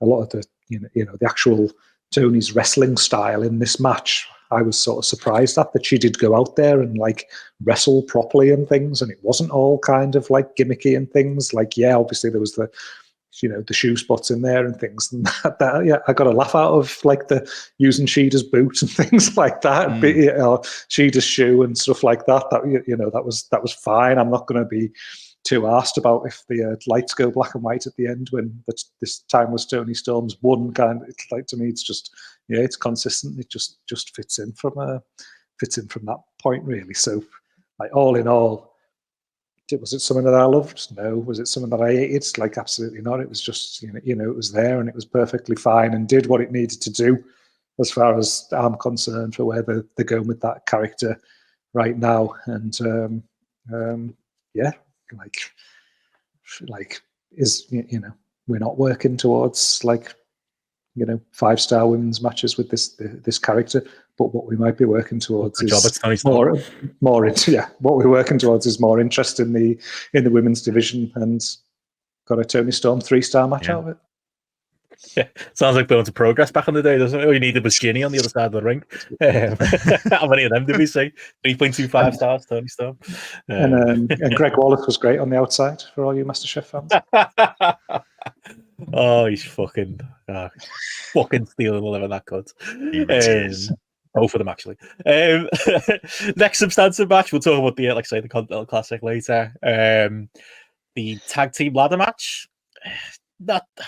I think you two are going to be more positive on this than me. I didn't enjoy this, and I think I'm absolutely in the minority. I think it's just ladder matches. I just don't care. Especially when, like, again, as I mentioned, I was in London Friday, Saturday, and like I got back to my hotel and caught a little bit of the end of the Collision, fell asleep during Rampage, and it was like the next day when I was like, hang on, what? Samoa Joe is now MJF's partner. Okay, cool. Hang on, what? It's a ladder match? Huh? Like, what? Like, it proper. But it's positives, and I think most people really enjoyed the match, so it was probably worth it. Very much felt like, Tony Khan, what's he do when he's in a panic? Tournament, titles, fuck it, ladders. Like, that's his other one that he doesn't bust out quite as often as the first two when he busted out here. The positive you could say is I think it was very well received by most people. For me, I just don't think I'm not Wade Keller. I'm not an old sticking wood when it comes to these wrestlers should save the bodies or whatever. But I don't know. It feels like a bit of a waste of a ladder match for me, especially when we might be teasing one with Edge and Christian. With the good spots in there, yeah. Will I remember any of them come Wednesday? Probably not. Did, as Rovert alluded to a couple of times on Twitter, did it avoid anybody having to do a job? Yes. So maybe that's the secret sauce as to why this match took place. They didn't have to ask Roosh to take a pin or have Dax come out with a boo-boo face on because he had to put over Ricky Starks or something like that. But yeah, popcorn for me, and I felt like this when they did the big one in ROH, JP, on one of those pay-per-views where it was just like, was it good? Yeah. Will I remember any of it tomorrow? No. And that's kind of where I am. But I expect you two to be more positive on this than me, but I didn't I didn't really feel the consensus on this one. But it might be a me problem. It's not that I hate. Again, didn't hate or anything else. I'm just like, I'm with you kind of on ladder matches, but I had very low expectations because it just felt it was a thrown together match. And guess what? Yeah. It was wrestled like that at times, and it got very messy towards the end, to the point where you had Jose, the assistant, helping FTR Hair set up a ladder, and I was like, "What's going on? Like, what's going on here? We're just doing fucking stunts now, aren't we? At this stage, and some of the stunts were good. Just imagine being a wrestler though and turning up to work on Friday or Saturday, assuming you're in this boring 4-way tag and getting told, "Yeah, sorry mate, you're gonna have to, take some fucking gnarly bumps on a ladder," and literally.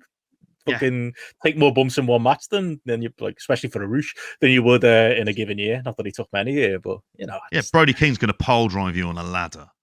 Yeah, you would just turn around at that point and go, "Hang on a minute, like, this isn't fair. Why does Jay Lethal just get to wrestle at Eddie Kingston with some bullshit?" Jarrett Niaz, this hardly seems remember fair that for as well.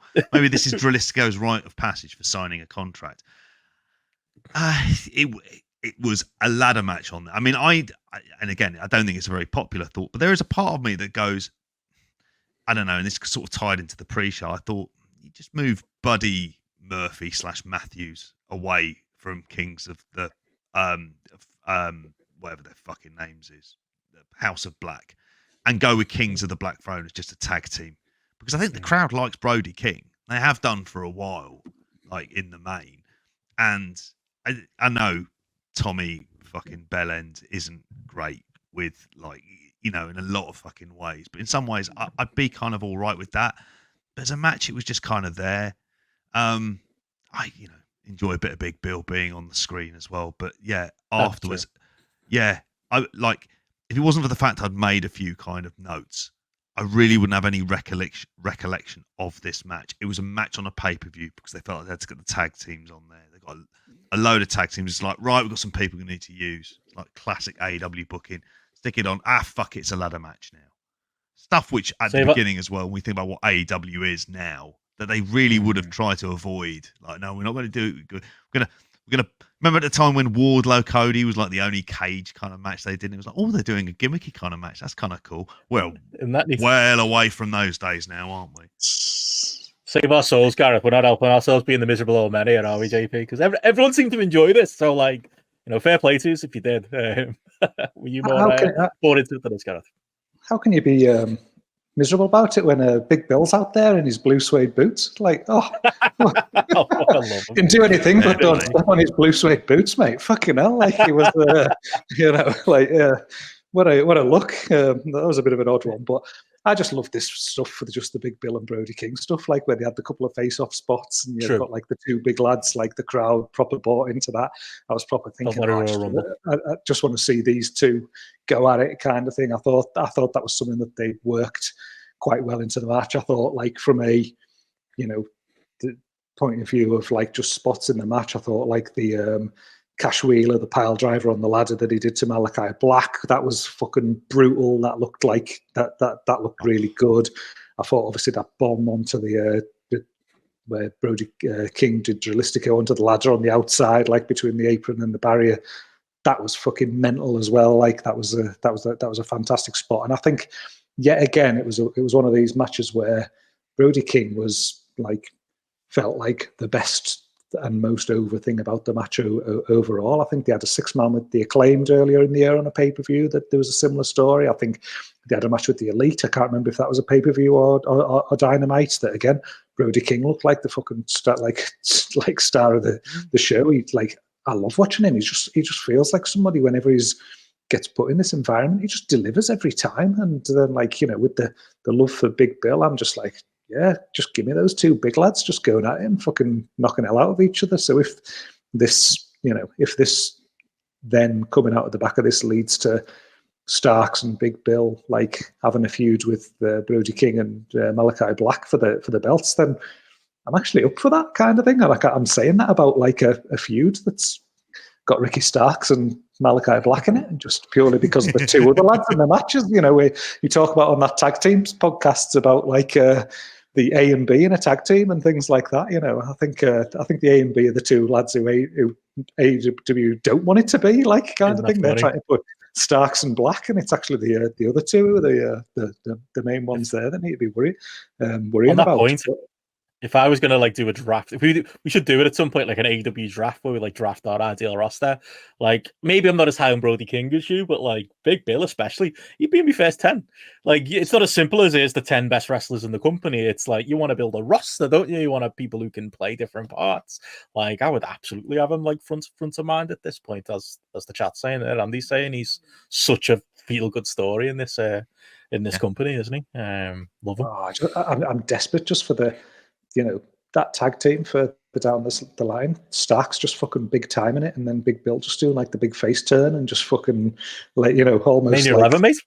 Oh, it's like it's totally like coming back in the better version of that. But like I'm fucking all for it. Just keep them on the TV. And again, it's one of those. Yeah, it's a ladder match. Yeah, I'm just blind to ladder spots in the main and things like that. There's some good stuff on here. It's not something you're getting too excited about as you were 20 years ago or 25 years ago when these types of matches started to happen. But as at this point on the card where I'd just had that like essentially character match between Shida and Tony Storm, I'd had the disappointing match between Orange Cassidy and Moxley. This actually lifted my mood up watching this. It was just a good bit of fun for 20 minutes or something like that. Yeah, like you said, ain't going to be remembering it like 6 months down the line. Possibly the only thing I will remember is there was a great shot of Brody King with like the blood running down his face, sort of like morphing into his face paint. That was great. But obviously there was money, more money, blood, cinematography coming a bit later on in the card that you'll definitely remember more than that. But yeah, that was a great visual as well. Just a lot of fun. We ought to use the word fun. That's Cooey's most hated word when it comes to wrestling. That's podcast code for bad fun. Bad, but I don't want to admit it. I know you're not saying that, but I think that's how it's often used. I will say, I realised today, Andy Ogden reminded me, it was the 8-year anniversary, the first time I ever saw Tommy Belland have a wrestling match in front of my eyes, the first Tetsujin show, which unbelievably 8 years ago when a much bigger Big Van Walter faced him in front of me and about 20 other people. So they've come a long way. They have the lads. It was probably more than 20. It was very, very good group of shows, those Tetsujin. Where were you, Gareth? Where were you at that first one? What was going on? Should have met you by rights there 8 years ago. I can't remember if I had a ticket for that and just didn't go. Just couldn't be asked going on the night or something like that. Oh, that's a shame. I was definitely conscious of it at the of it happening, kind of thing, and like thinking, oh, I should go to that, and then for whatever reason I didn't. But yeah, definitely missed out. It was one of them where it feels almost like a little rite of passage for a little group of people there. It was weird. It was like, who were these like two tall lads from? They sound like from Rochdale or somewhere. They look like twins. Would turn out to be the Ogdens, which is how we first met. But there we go. But yeah, my opinion on Tommy Belland was the same that night as it remains today. Moving on from there, and again, for a lot of people, that was a high point of the show. And to be fair, live in the moment, the worst spot. Yeah, why? Definitely reacting to in the moment as well. But I actually think more to sink my teeth into. I think you've got a lot to say about this one, JP. The TBS title match, by no means a better match. Chris Stanton, the Sky Blue, and Julia Hart, but one of those where I think it's a result as much as anything, as much as the work. There were definitely, I think Sky Blue got the memo as far as, you probably need to know how to do your own moves.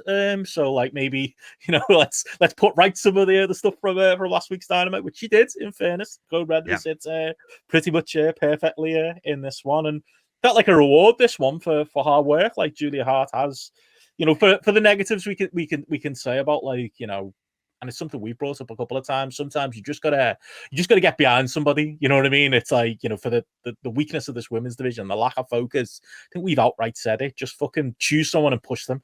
Unfortunately, they chose Sky Blue, which is the negative. But the other person they've seemed to have chosen is Julia Hart, and for her young years, and for somebody who was given a really, really bad start as far as that cheerleader gimmick that based on the presser, I think she really hated doing.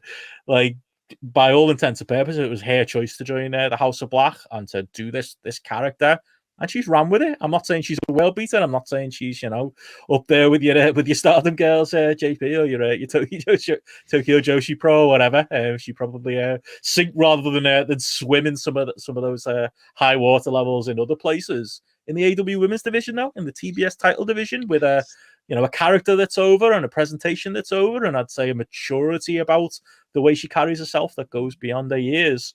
Great spot for her, and it's the right call, absolutely. And it felt like a nice moment at the end of it as well. I thought this was a sea of a lot of negativity with the book, and I thought this was a strong positive on the show.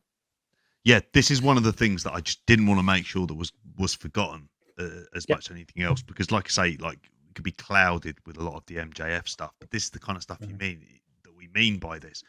And again, it's like, as a match, I'm going like 3.5, because by the end I was completely with it, and I thought it was just like a really great finish. And they were kind of, they were doing stuff that I just kept on thinking, okay, there's going to be some big balls up somewhere along the way because they're young and they're inexperienced, and that never really happened. And Julia Hart has felt more confident. The first match with Statlander, I think, and it might be damning with faint praise, because that's what I've been led to, almost taught with the AEW Women's Division. He gets bored, he loses focus, Tony. He just decides which person he's going to go with, not do it. But with Julia Hart, there's been some consistency. And I think the reward is the fact that the crowds are into her. And I think that's the thing we're noticing. We're picking up on people who are like kind of effectively non-WWE big stars and stuff like that the crowd kind of felt like they naturally gravitate to. And she was definitely one of these people. And I thought, she gets the title. This should be, at this stage, with no Jade Cargill and everything else, this should be like about somebody who's on the come up, which you can have with Julia Hart. Somebody you want to give a reason to have kind of reps in the ring. She's a fresh face. Statlander really should be in the world title mix as well. I don't have any kind of like issue with that. You can move her out of this TBS division. I think she's been fine. It's kind of like a thankless task coming after Jade Cargill. But she loses the title in a kind of credible way. Yeah, I'm not mad on Sky Blue either, but I just thought, I've written on here at the end of it, it was the right result, and it's just much better than I thought it had any right to be. Given, if you take into all the considerations about the levels of experience, the fact of how many matches does she actually ever get to have, Julia Hart, it's not many. So she's then asked to go out in front of 12,000 people and have like a title match where, credibly you compare her size-wise to Chris Statlander, but you bought her winning. And she's like, and it was interesting, it was like, as a wrestler, it's like her natural instincts are much better than I kind of think that is. She surprises me. Like you said, she's not a world beater. I don't have these massive expectations for her. And you're not putting the world title on her. But there's a reason secondary titles exist, and this is the kind of reason why. And yeah, good reward for her. Yeah. What say you, Gareth? Yeah, I mean, I talked last week, didn't I, when I was sort of like picking out stories and that they've gone with and things like that, and people that they've picked out. And this was one of the ones I was talking about last week, has been like looking forward to. I was invested in this storyline, and throw Willow Nightingale into the mix there for the way that they'd got 4 women in a secondary storyline kind of thing, and made something of it over a number of different TV shows over a number of different weeks kind of thing as well. So it was like clearly something that like invested in and done a lot of time in, and very high on the progression of Julia Hart. So was looking forward to this, and I thought it totally delivered. Julia Hart's coming into this on the back of like, she's had good matches, again, when I say she's had good matches, I'm not saying she's had 4-star matches kind of thing, but she's had good matches with Willow Nightingale. She's had good matches with Chris Statlander in the last couple of weeks. It's been set up well to this. It's shown that her work's been improving. She's over with the crowd. She carries herself well and things like that. It just feels like the perfect thing to do to give her the belt in this occasion. And this was one where, as a 3-way, this match could have fallen apart, and it was probably the one that I was like most nervous of, from being like quite high on this storyline and these people last week. I was thinking, oh, this is the one that's probably going to come and bite me in the ass more than any really sort of thing. But it didn't. It delivered. I thought there was like just really sort of good flow between the three of them. Sky Blue, as you say, performed to like a better degree. There's just some good stuff here with like the where Julia Hart had that heartless lock on Sky Blue, and then Statlander did the deadlift German out of it, and then like then German Sky Blue as well. That got like a really big pop from the crowd. It just showed how much they were invested into it. Like really solid finish with the Julia stealing the pin like from Statlander, getting to her finisher and things like that. Just good, simple, logical booking stuff to get a heel nabbing a belt, or getting a sneaky character kind of thing, like taking the belt in that way, and the crowd reacted to it. Like what more can you want? And it just feels now there with what they've put into it with these other two in this match, and Willow Nightingale as well. There's a bit of direction around this that they can go to. It is something that they can kind of like. It's not one of these things that can just be like dropped off TV in the next week or so, or vanish, or shouldn't. Anyway, it's something where here you go. Here's something that can fill our TV now for the next like 4 weeks, 6 weeks kind of thing, as we build to something else, and it have sort of like meaning for being on there. Like this is, to me, this whole story of these getting to this point is a big tick in the box of AEW doing something right in the since in that sort of like post Wrestle Dream period, really. So delighted that it delivered. Definitely. So yeah, that was a nice feel good story on the show. And I suppose we'll get into the other fallout of the show and some news stories coming out of it. But I suppose there's one other match to talk from the show we haven't talked about, which was the match that had the unfortunate task of following Swerve Strickland and Hangman Page, which was the Chris Jericho and Kenny Omega tag team that will never be named by me. This is the Young Bucks in a match where I feel like everyone watching realized we really don't need more of this, we really don't. Like, it felt like collectively the world just went, and I felt like this, like it's like there was a flaw, and it was like, and it did get going eventually, and there was a better tail end of this match than there was a first 10-15 minutes. But I don't think anyone ever needs to see Young Bucks elite drama with Kenny Omega and dragging Hangman Page into it. I made the joke on Twitter. Can this just be like? Can we pretend the stipulation of this was now that it's over and Jericho and Omega won? We never have to see Nick Jackson on screen with Kenny Omega ever again in AEW. We're just done. It's over. Same with Hangman Page. Now Hangman and Kenny, absolutely, yeah.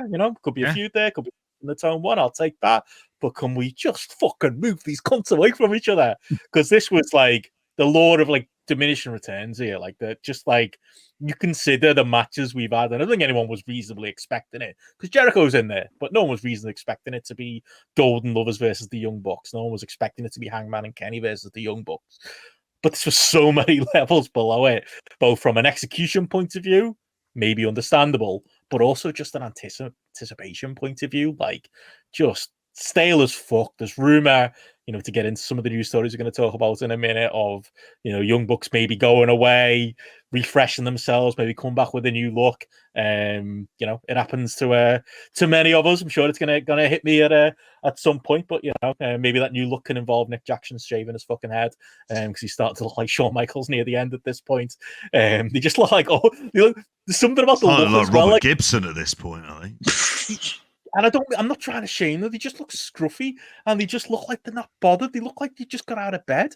Like they couldn't be less motivated. And it's weird because it's opposite of Kenny, who is turning it on at the minute you put him in there with the right wrestler.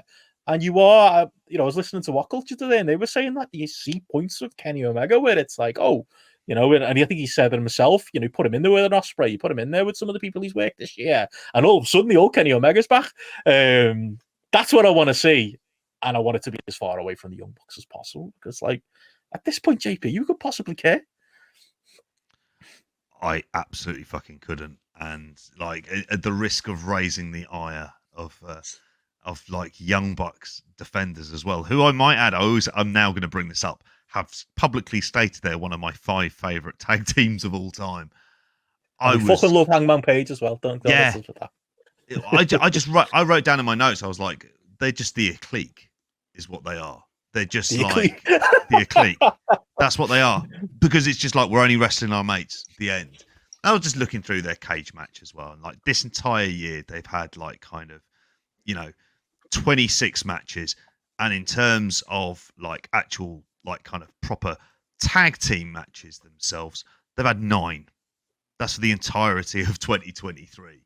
And you look at where they are, how they look exactly the same like 5 years ago as well. For a tag team that was built on kind of innovation, I completely fucking zoned out on this.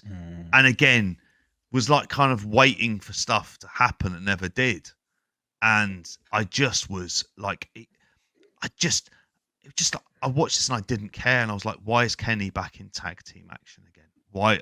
I thought we'd moved away from this. And it's just like being, so that line from the Godfather, just when I thought I was out, they pulled me back in. I think it is by force to have tag teams matches with them. That's the end of that sentence for Kenny Omega. Because like you say, it's just, you've got to keep these people away. I don't care about the melodrama. It doesn't add anything. The Bucks, like, I heard this, they're going to be stepping away. I was just like, well, whatever. At this stage, I think for me, like, the proof of the pudding is in the eating. It's like, yeah, actually go and do it for once and try and do something else and try and do something different, because they used to be like kind of innovative, and they just for the first time, I was like, it was like the dreaded stale word for the Young Bucks. 'Cause that's what they are. They just, at the minute, they feel stale as fuck, and they felt that way.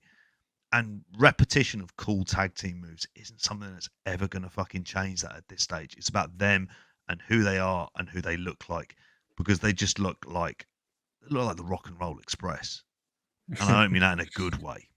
Like, I really don't, because they just look, they can't just look out of shape as well. I say it like, they've never been body guys, but they've definitely been in better shape than this, haven't they? Again, it's part of the whole presentation of just appearing that arse. That's almost been something in the back pocket a lot of the time. Like, that laid back Kevin Nash style, bigger than this thing has been a calling card for them over the years. It's been a positive, but it's really slipped over the last while into being a huge negative. I don't know what you do, Gareth, with these two. I don't know how you. They're in the Kevin Nash lazy stage, is what they are. Yeah, they've embraced that side of it. But I don't know what new fresh coat of paint you put on them, really, at this point. You know what I mean? It's like it's almost easier with the singles act, isn't it? People can go away and reinvent themselves. Can the Young Bucks really, at this point, go away and reinvent themselves? Because they surely need it. I just don't know what that looks like. It's an odd one, and like this, this felt like a testimonial. Like it felt like watching Soccer Aid. It was like, it was watching Soccer Aid or something like that at the start of this match. Like, it was just some lads just going through the motions and just doing stuff that this is what we do kind of thing. But there was nothing behind it at all. There was just no real kind of like thought or fire or things like that. It was just like, we're here, we'll play some of the hits kind of thing, and just have our match and fuck off afterwards. And like, it was just like, just totally came across that. I was, again, this was another one where you probably, like, I said last week, well, at the end of the day, it's the Bucks and Kenny, and they're not going to, their pride or whatever, they're going to go out and they're going to have a really good match and stuff like that, because they know how to work with each other, and it didn't matter about Jericho and stuff. But that just didn't even come across at all. It just didn't look like they had any motivation to care about, like, in the past, like in this, where there's sort of almost like a semi-meaningless match or something like that, they'd have been motivated to go out there and go, right, we're going to fucking steal the show. We're going to show you that we're the fucking best act on the card, and everybody should, like, we're the ones who everyone's going to be talking about, like, at the end. And they've done that on AEW cards in the past, where they've been the opening match and things like that, and they've ended up being the best match on the show and stuff. Whereas here, there was just no fire about that. It was just turn up, do our job, get our payday, and then by the sounds of it, they're not going to be around. So they were clearly just thinking, get that appearance in, and then just bugger off. And where they go from here, I don't know. It's a weird one, because, like, I do think they're better when they're more heelish. I do think they're better when they're, like, almost just been a bit more snarky and a bit more arrogant and things like that. But like you say, at the end of the day, they're looking older. They're not young Bucks anymore, kind of thing, are they? They're they're not these guys who were like, terrorizing people in New Japan 10 years ago with the fucking antics and their arrogance and all that kind of thing. They're just two guys who they look and feel a little bit like Shawn and Triple H as DX version 2 kind of thing, or version 3 or whatever, where it's roll out we're the young degenerates, but actually we're EVPs as well, kind of thing. We've got actually a quite prominent role in this company, and we're trying to be this, but we're not now. And the sad state of affairs is that when you hear that about them not being around, it just doesn't matter. Like it almost just feels like it's not going to make any negative impact to AEW at all if the books are off TV for 3 months or something like that. Whereas obviously, if you think about somebody who was so central to the idea of AEW even becoming a thing, creating this wave of there's an alternative out there, and we talk about things in a cooler, more counterculture way. We go against the grain, non-corporate. We make our, we make off our own back and things like that. Again, they seem like they seem a million miles away from that currently, and I don't. Which begs the question: why'd you resign them? Honestly, exactly. Would anyone be gutted if they were gone? Would it not? It's one of those people said that about Jay Cargill, and I've vehemently disagreed. It's good for all sides. I didn't agree. This one probably would have been, I say that there's the negative of the optics of AEW losing 2 more members of the elite. That's the counterpoint, but. I'm willing more to hear that argument. Oh, really? Maybe it would have been better if they just saved the money. And maybe they'd be better off if they went to WWE with a fresh challenge and maybe a softer working style and all the other benefits that come with working WWE. It's almost to their detriment, isn't it? Because the story is they went into the room, all 4 of them with Hangman and Kenny, and they agreed to stay together again. Maybe they shouldn't. Maybe they'd be of the 4. I'm with you, Gareth. I wouldn't miss them if they weren't on telly at this point. I think, but the thing is as well, it's almost what's kind of almost feels a bit of a, I don't know, sad state of affairs. Almost is they're not significantly impacting ratings, are they? Kind of thing. Like the crowd. I know, obviously, the crowd had just come off the back of that mega match with Hangman and Swerve, but the crowd were weren't going ballistic for them or anything, and I feel like the stock has fallen, and you almost feel like, okay, if they are going to be off TV now for this period of time, then they do need to properly take this time to take a step back, look at themselves in the mirror and evaluate and go, okay, what does 5 years time look like for the Young Bucks if we're in AEW? What do we do over the next 2 to 3 years? How do we change our characters? What do we have to be now to fit in with this fact that we're older, more established? We've had our runs as these characters. We've had the matches and things like that. What do we need to do differently? And there's that element in you that thinks actually these 2 guys, you've kind of got confidence in their ability to innovate in the past, sort of thing. So if they can kind of come up with something that puts a bit of fire in their belly of doing something totally different, presenting themselves in a totally different way or something like that, working in a different style or something like that to prove that they can, then I think it's feasible that they could do that. But you ask the question, what do they do, Ben? I've got no fucking idea. I honestly do not know. I don't know what they can be personally from here, because they can't suddenly become like arse kickers or something like that, can they? Or something like that. They can't suddenly be like the serious Bucks who would go out and work a totally different style or something. I'm at a loss. I honestly am. I'm at a loss what to do with them at this point, because the existing act it's run its course, hasn't it? If there's the acknowledgement that they need to change the act, then I think that's something, and that's more than we've had for them for quite some time. Because I think that's been the issue. And at times when you look at the press conference stuff and you go, they're not aware of the problems, and that's even more terrifying, or they're sort of retreating into a silo.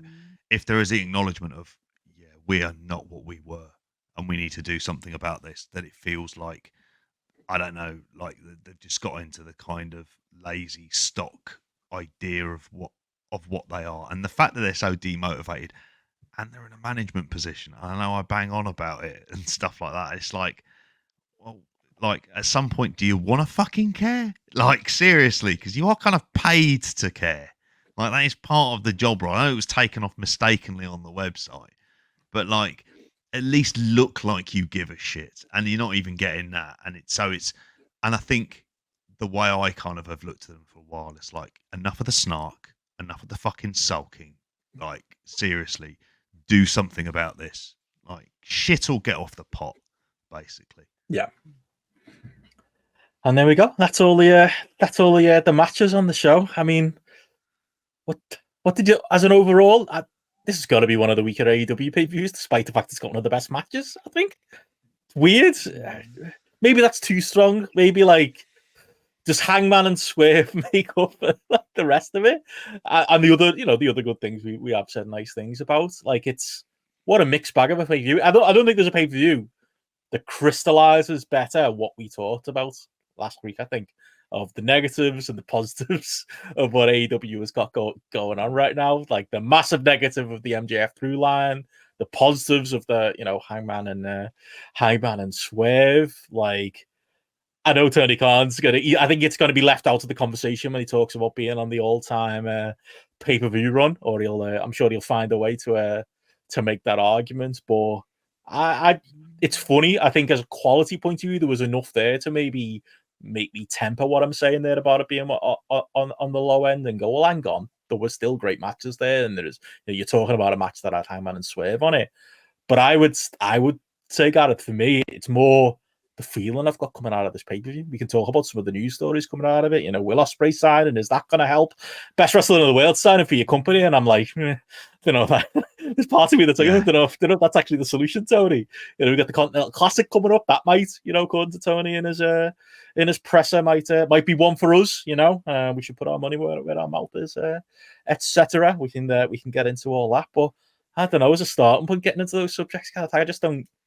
There was just something about this show that just felt like, I felt a bit vindicated in what we were saying last week, and I just felt a bit like, despite the quality in ring of some of this, like as a company, it just feels a bit lost right now, and it feels a bit confused, and it doesn't feel like a company that's going to fix these problems anytime soon. I mean, as a whole, this was the first time ever for me that an AEW show, the build has been better than the show for a pay-per-view. Like, because obviously I talked about like the build to several of these matches that I was into. I was excited. I was looking forward to some of these different things. I thought had been like, for my view, for a month or 6 weeks, been built well. And then I wasn't thinking the build was crap too, mate. The reverse sort of was last week. Your thing was, we don't like the build, but it's an AEW pay-per-view, and they always deliver. For me, it was like, I've been enjoying this build, and I know that AEW pay-per-views always deliver, but this didn't deliver. I've given a 5-star match there in isolation. Like, I'll sit here and I could talk about for 20 hours about kind of the rest of the card.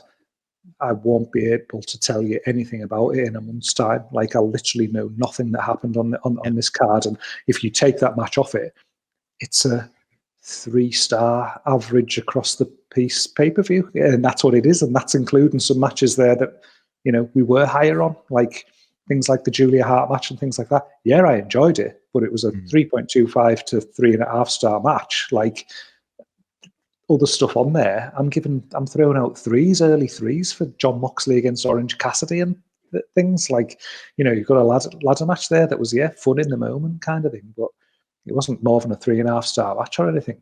I feel close to people's opinions on AEW pay-per-views, obviously from doing all the stuff with the app over the years. I was used to putting graphics up there where they'd be like, there was 4 4-star matches on this show, or there was 3 4-star matches on this show, and things like that. This didn't even get close at all. So, like, it wouldn't surprise me, to be honest, if this is the worst AEW pay-per-view. I can't think of one start to end that was, because so much of this was average to good. Like, all of it was average to good, except for Swerve Hangman, and that ain't that ain't what you're looking for, especially if you're putting your hand in your pocket to pay for a pay-per-view. It's that's to me, people have been criticizing the AEW booking.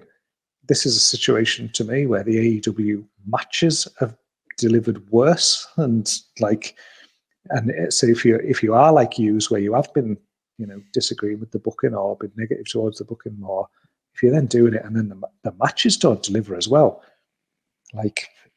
you are getting into downward spiral territory, and that's the real worry. That's the real when the matches aren't delivering in AEW, then fuck, we have got a problem.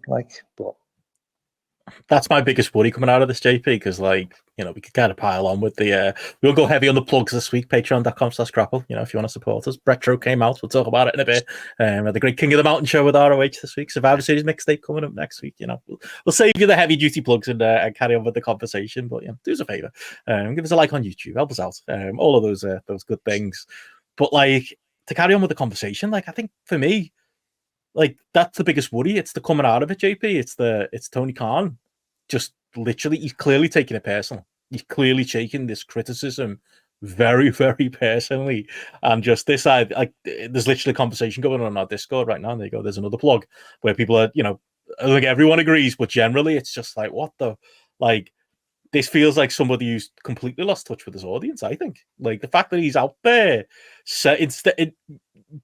clearly saying, oh, well, put your money where your mouth is. We've got this great tournament coming up. You should be talking about that type of thing. That just tells me he's we've over the years put Tony Khan on this pedestal of he's one of us, and he's gonna, he thinks like us, and he reads the same newsletters as us. And I bet he was pouring over the Observer newsletter Hall of Fame, but all of this stuff that's the positive. But what was the negative we heard about Tony Khan going into AEW, JP? It was the Fulham fans, wasn't it? It was the Jag fans to a lesser extent. And you see it with his spiky exchanges with them. We're starting to see that Tony Khan now, where I think, based on that quote, that tells me that the opposite is happening, and that he's doubling down on this approach. And I feel like the Tony Khan 2 years ago would see maybe. Unfortunately, we never quite got a grapple fully in front of him, did we? But he does refer to cage match a lot. The old Tony Khan would look at that a cage match for the main event, something like a 3.0 or something like that out of 10. So a star and a half for the main event right now, and would honestly take that seriously. I think we're dealing with a different animal now. We're dealing with Fulham boss Tony Khan, who's going to put the prices up and tell the season ticket holders to go fuck themselves. I think we're in for a long winter with him, We need some sort of time loop where the Tony Khan who got involved when it was Cody Rhodes and the Young Bucks and Kenny messing around with the booking that time stepped in order to give it a kind of coherent thought process. We need that Tony Khan to come back and do it to himself. I don't know, a la Time Cop. Something like that, one of those time travel films for it. And I think that's looking at it, I always think when you get to it's the critic's fault. I was thinking of Principal Skinner talking about going, no, Seymour, it's the children's fault. It's at that stage you need to have a kind of level of introspection about this and about what you start doing next, because because the ending left such a bad taste in the mouth. And denial isn't going to help you get through it. And getting people from, who aren't going to give you any critical thoughts on that, in front of you to kind of fawn over you each and every time, that's not going to actually help you. There needs to be a level of introspection and looking at kind of, okay, the stuff about the shows. Because I appreciate, at least with this show, and again, this is the stuff they should be fucking doing. It's damning with faint praise. There was a build to this show. At least there was a build. At least I knew the matches going into it after the weird fever dream booking of the last few months. It was well, at least we've kind of got that. And that's why I kind of felt even somewhat optimistic. But then AEW shows, like you say, I looked at this, 3 killer shows. Out of those 3 killer matches on the show, out of the 3 matches I thought would be really good, I thought the main event would be really good. Fuck me, did I get that wrong. Thought Orange Cassidy versus Moxley would be good. That was a disappointment. I understood that the other stuff was story driven because it kind of felt we're doing a big reset. The twist you promised, never fucking deliver. the devil stuff, and they go, oh, well, you might be doing it on Dynamite. I didn't feel inspired to watch Dynamite. It felt like one of these, I'll be watching Dynamite out of obligation because we're doing the weekend show on Friday, cheap plug. And therefore we'll be reviewing We're going to get them in regardless, aren't we? Yeah. Good night, Simon, by the way. Yeah, everyone listen to his ROH show. Cracking choice. You know, at that stage, like, we're just not at this kind of, like, point where, like, we expect better from them, and we're not even getting the kind of basic narrative cohesion. Sorry I bang on about these kind of phrases, like, in this sense. It's partly the job, but it's also just partly the fact of we're not fucking idiots, and we want stuff that makes sense. And if you give us stuff that doesn't make sense, and I was, you know, another pun on this, it's just got a massive tonal problem. And it also, that counts for Tony as well as the tone of the show, which from all of the matches and all of the different type of matches and all the stuff we've spoken about, if you look at it as a whole, like, this pay-per-view, it's just kind of all over the fucking shop. And there's stuff that's, like, don't get me wrong, there's enjoyment to it, but it's a fucking mess. And it's like, and I'm not dissuaded from that at all. And it feels like he's doubling down, and it's like, and the weirdest response in the world, well, fuck you, here's a G1. Like, what a mad response to any situation. Like, I don't even understand that.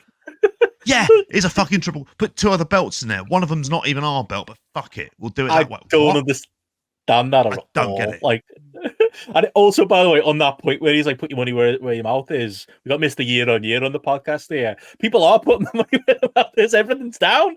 I think this, he said in the presser, this pay-per-view looks over 100 and is doing better than Wrestle Dream, but that's because Wrestle Dream was the 3rd pay-per-view in about fucking a week and a half. Or, you know, and it wasn't that close, but you know what I mean? Like, there was a reason that pay-per-view was weak, and it was always going to be weak. You know, but like, there's some positives there, but overall metrics are down, and like, yeah, you'd think he'd react to it, and he's not. And the way he's reacting to it, we can get into it. It's this Continental Classic, like Eddie Kingston's promo on the show, which we didn't talk about. Like, it felt like Eddie Kingston got a different memo than Tony Khan, and based on the news story, like, there's memes out there. I don't know if you've seen this, Gareth, that New Japan didn't even know that the Strong title was going to be made part of this Triple Crown. Like, I presume, giving them the benefit of the doubt, something's got lost in translation. I think it's the Super J Cast who, you know, reported it. Maybe their source isn't speaking to whoever, you know, is speaking to Tony Khan and AEW, but it certainly feels like a last minute decision. It certainly feels like Saturday afternoon, Tony Khan went, we need something to put on the line for this tournament that I'm doing on a few weeks' notice and haven't really announced anything for. Fuck it, let's just make a Triple Crown with the belts. Let's just literally take the entire ROH title lineage for all the negatives you can say about the current ROH and just bury it in with the New Japan Strong title. And oh, by the way, Eddie, in your promo, just offhand mentioned that there's going to be a continental belt, which we've never heard reference of until Eddie Kingston mentioned it. And then even that's confused because Eddie Kingston is saying in this G1 round robin tournament, his belt's going to be in the line every match, which can only be a figure of speech. Because as we've been talking about on our Discord, that can't literally be true. Because with a round robin tournament, he could lose in his 5th match to, I don't know, Andrade. And neither him or Andrade could get to the final. So how have you got a triple count then? Because, you know, the ROH and Strong titles are sat on Andrade, who's not even made it through to the finals, and then the Continental Champion's someone different. So that doesn't actually work. So it felt like Eddie Kingston didn't understand how this was actually going to work. The way it presumably is going to work is basically Eddie Kingston has vacated his 2 belts to put them up for grabs for the winner of this tournament, which feels like a last minute idea he hasn't thought through. Again, dating the recording, but like I feel like it's, you know, I understand there were probably things at the pay-per-view that influenced who can be in this tournament and who can't, and it might have tipped the hand that certain people will lose in the matches to announce them in it. Fine, hold those people off. There should probably be more announcements like 48 hours out.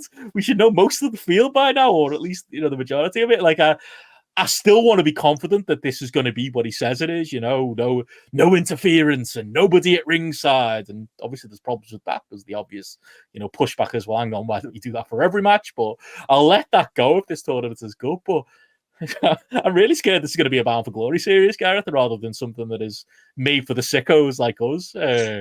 Hopefully it will, like, because that's the biggest, you know what, that's the biggest loss of this pay-per-view. And the MJF thing, it would have been the easiest fucking thing in the world. Just have a standard banger AEW pay-per-view with 8 good matches, 9 good matches, whatever it is, no bullshit. And then we go into a winter where every Dynamite and Collision is taken up by the great matches that this tournament is guaranteed. Like, that would have for you as well, Gareth, for your points last week, that would have bought them time till January. We wouldn't be actually having this conversation today. It's actually quite simple when you think about it, but this tournament is starting to show signs that maybe they've overthought it. That, like I say, it's going to be a Bound for Glory series or something like that. I hope I'm wrong, but what's your feeling on it at this point, Gareth? It's funny, we didn't even talk about it last week because we were like, we don't want to date the podcast because by the time Dynamite comes, there'll be a load of people announced and we'll know more about it. I sat here a week later and we still don't. It's madness. Yeah, when he first announced it and it was like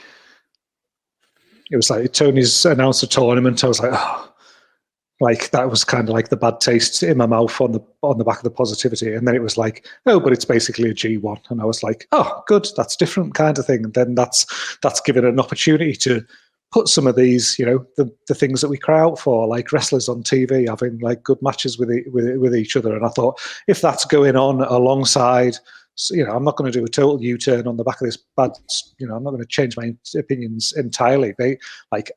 I think some of the booking structure and cohesion that's been put in place, like in the last few weeks, has been good. And the MJF thing outside of it, I think that there's definitely been like progression, and that was seen through here. Even if you didn't, you're not attributing a 4-star match to it.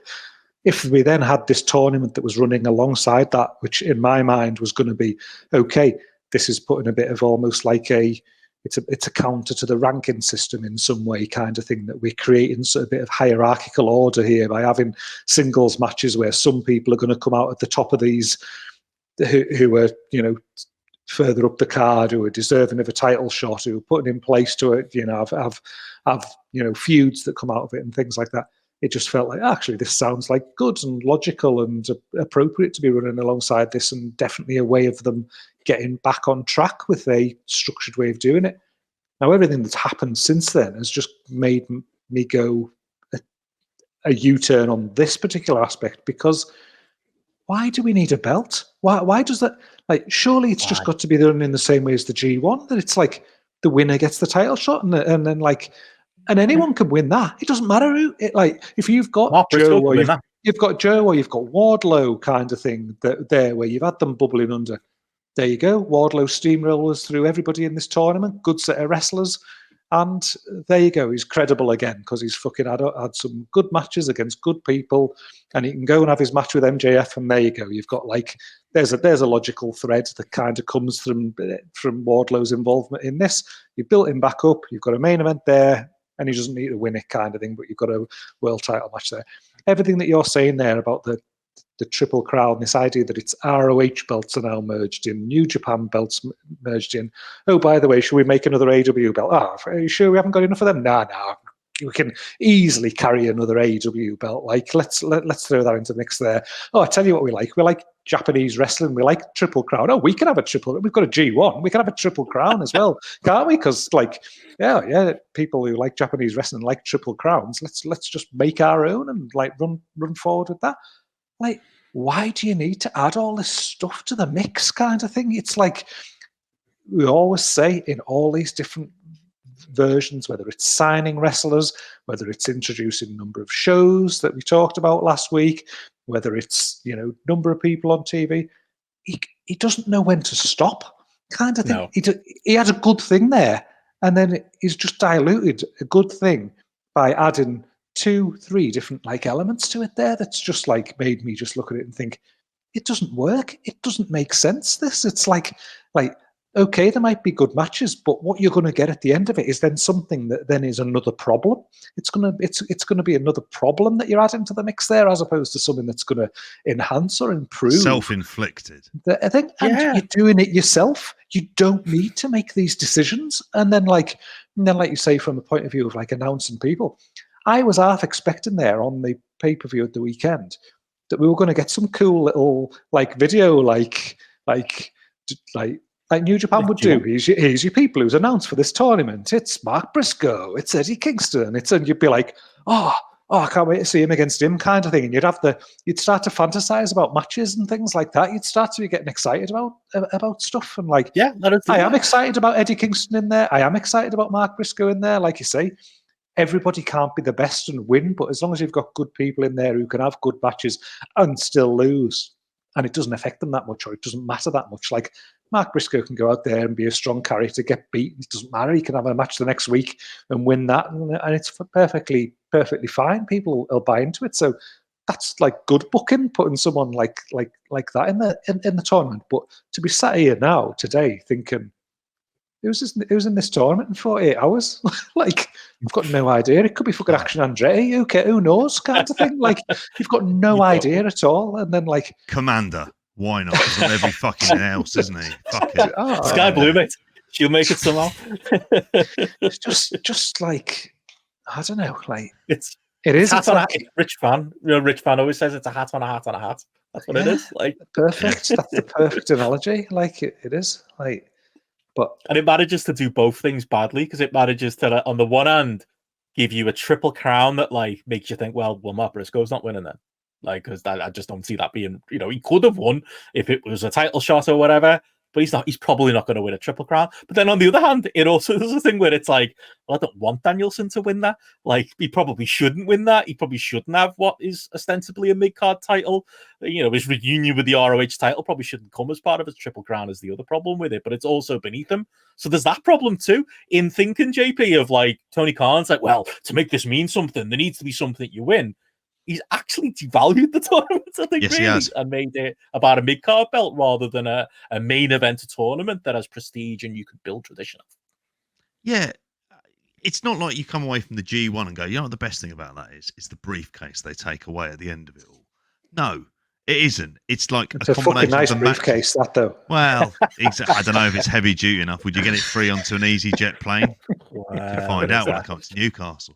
But it is one of these things where, like, it instantly, as soon as that promo happened, I went, "Oh, this is devalued now," because I don't even understand what the rule is. Now you've chucked a couple of titles into the mix, and I see MMA tournaments all the time, and they do stuff like this, and they'll have someone have to defend their belt each step of the way in a tournament. Like Bellator did it, and it felt like cheap kind of rate and grab stuff then. And it always ended up with someone getting injured naturally because it's MMA. So they end up vacating the time. And you go, well, that was a big waste of fucking time, wasn't it, for this? And it's taken this, like, the G1 in its purest form is about a round robin tournament fight who the grade one, the best wrestler is in the world. And the reward for it is a title match at the biggest kind of show.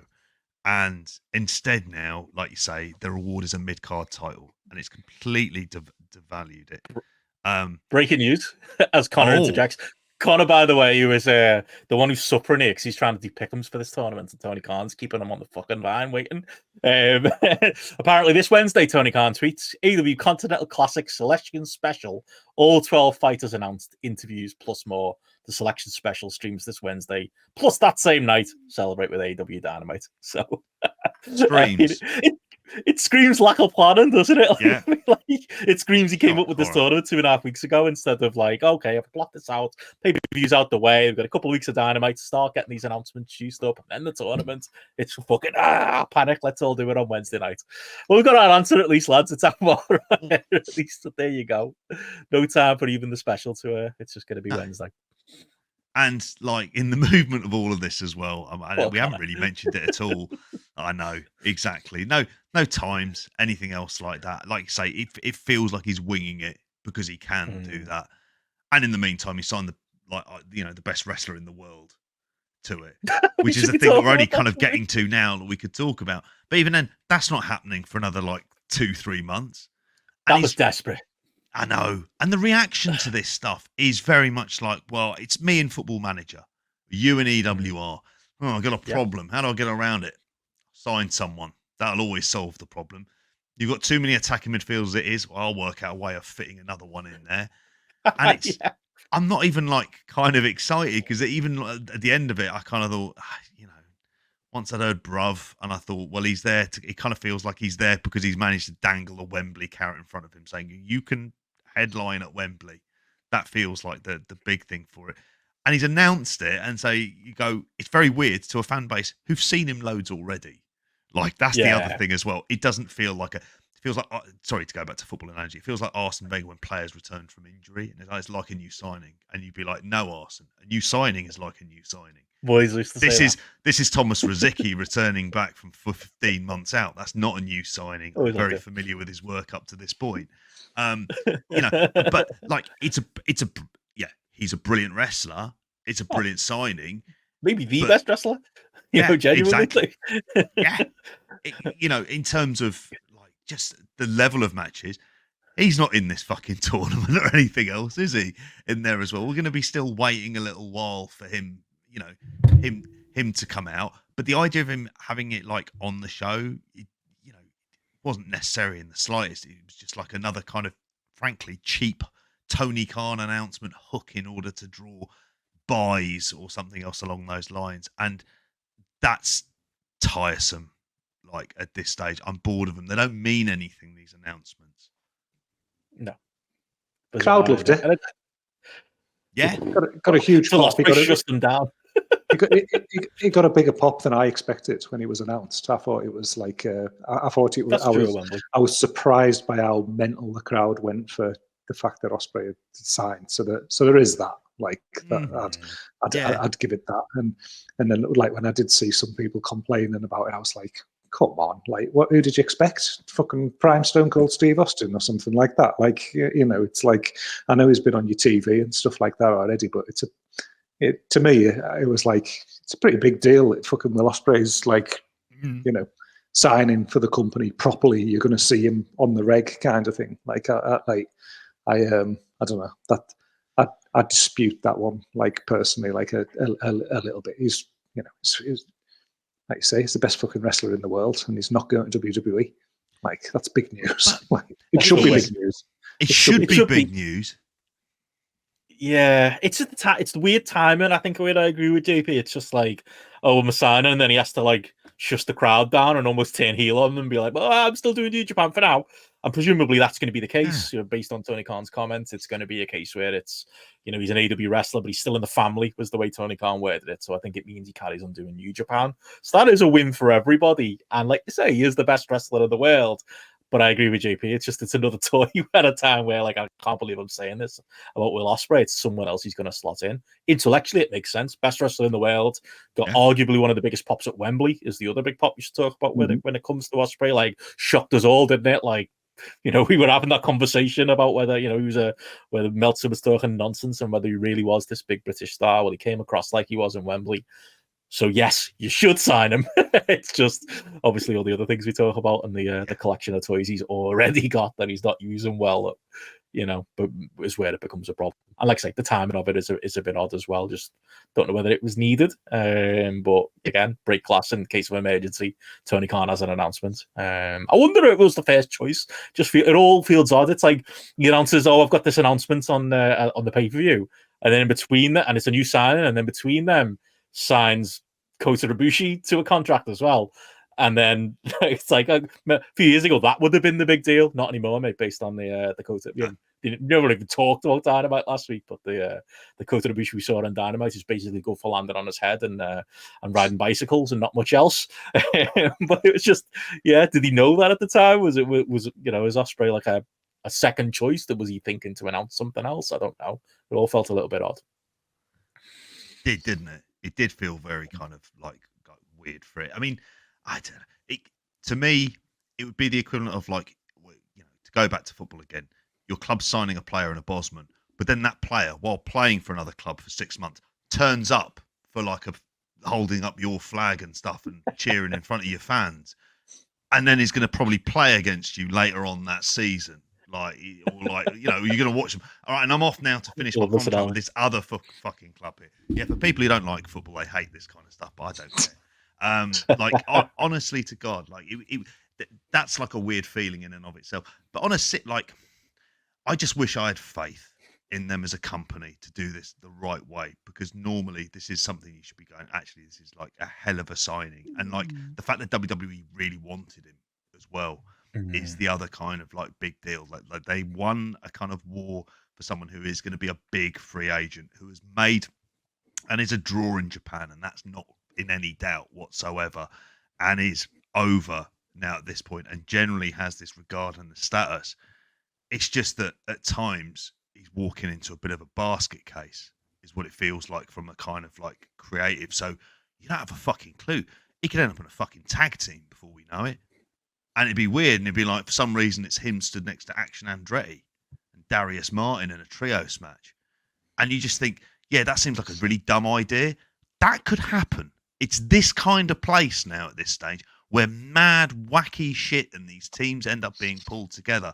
And I don't want to think of AEW in this way because it's the sort of stuff you go, no. Like, you know, and I don't want to feel scared for it for people joining AEW, but I kind of think that's where I am. And so every time I treat these signings, I just go, it'd be nice if you concentrate on the signings you actually have at the moment. Why not do that instead? Yeah, very, very cynical. Any thoughts on I don't know what people want. They don't want young wrestlers. They don't want old wrestlers. They don't want WWE cast-offs.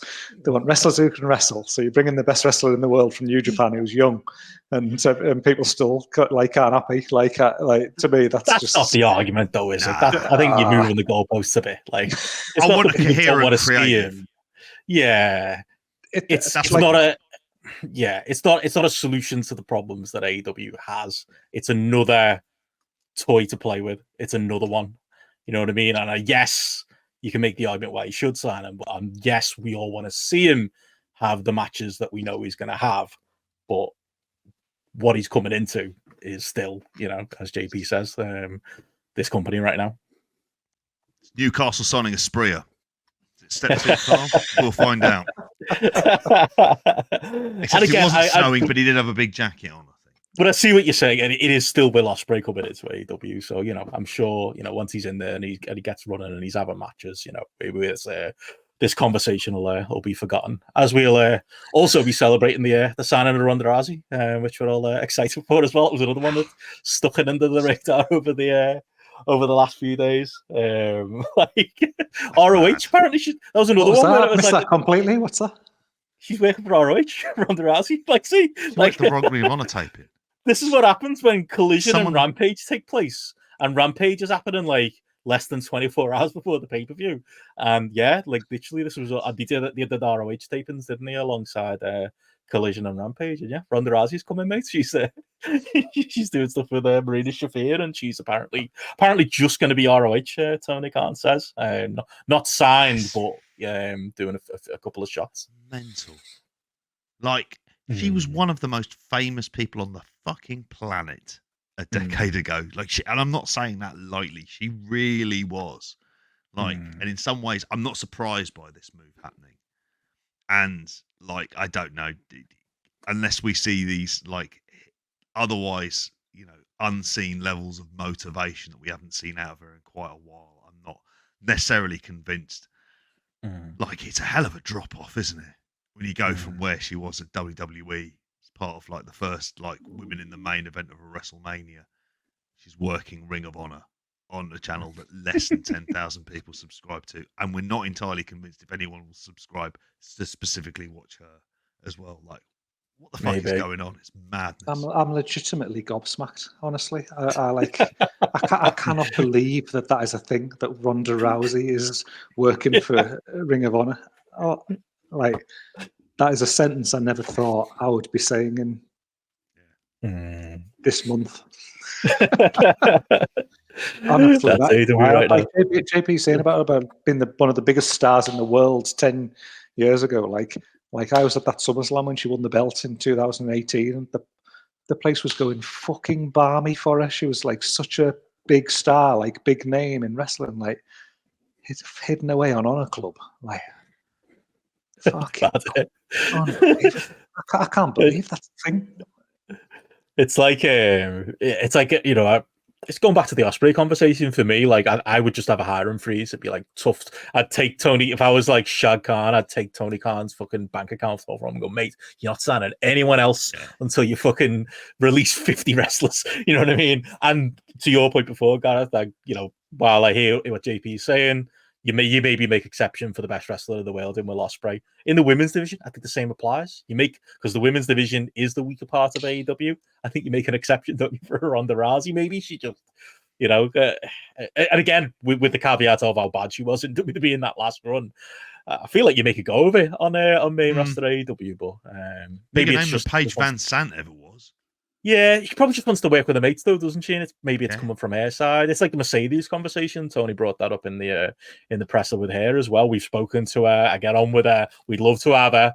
And it's like the only thing missing there as well. Well, clearly it's Mercedes who's saying fuck off, and not the other way around. Then in that case, if that's the true lay of the land, that's the only thing I could imagine it being. Because even damaged goods Ronda Rousey could offer you something, couldn't she? We could all, with our eyes closed, come up with a storyline that you could do something with, couldn't you, on AEW main roster TV? Absolutely.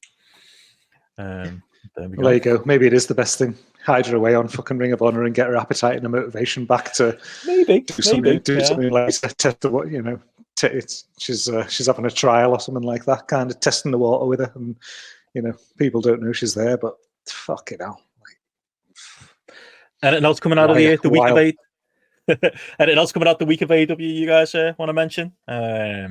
You know, got lost in all this after all our talk last week. Dynamite was pretty good last week, wasn't it? Feels like 6 years ago now, but I really enjoyed that show. Even enjoyed the fucking Mafia street fight or whatever it was. Big Show choke slamming Hobb. It was great that it was like Prime Andre, where like they cut the camera away when he's leaning on the ropes and stuff like that. They even when he was walking behind the other lads in the suits, they didn't show his fucking gammy legs, and then literally take him choke slam off the stage, straight backstage, and then I'm having to do a fucking horrible bump that I'm sure you'd regret taking. For all my negative about Big Show last week, that actually made probably the best possible way you could use him, really, and it put Hobbs over as a monster. It's been lost now with the conversation of obviously the pay-per-view, but I did actually think last week's Dynamite was a good show. It was 2 weeks in a row where I mostly enjoyed in Dynamite, but distant memory at this point, unless you've got anything you want to throw in. I was just thinking it was like the reward for the Don Callis family was zero involvement on this pay-per-view, and he even commentated on the Bucks versus Jericho and Omega match, and nothing happened. Yeah, he did. Again, nothing happened. He just was Don Callis at the desk, and it was like, okay, so that was kind of pointless. In there Remember as to catch well. Yeah, they made some money off Sega. They made like a couple of six figures off them in there as well. Just Paul White doing stuff like that. Again, you wouldn't see fucking Andre doing that at all. Lift, what is it like? Slam me, brother, onto the fucking car. Like, you know, he's not saying any of that shit, is he? Anything more from you, Derek? Either on that or the week of AEW? Have we exhausted it?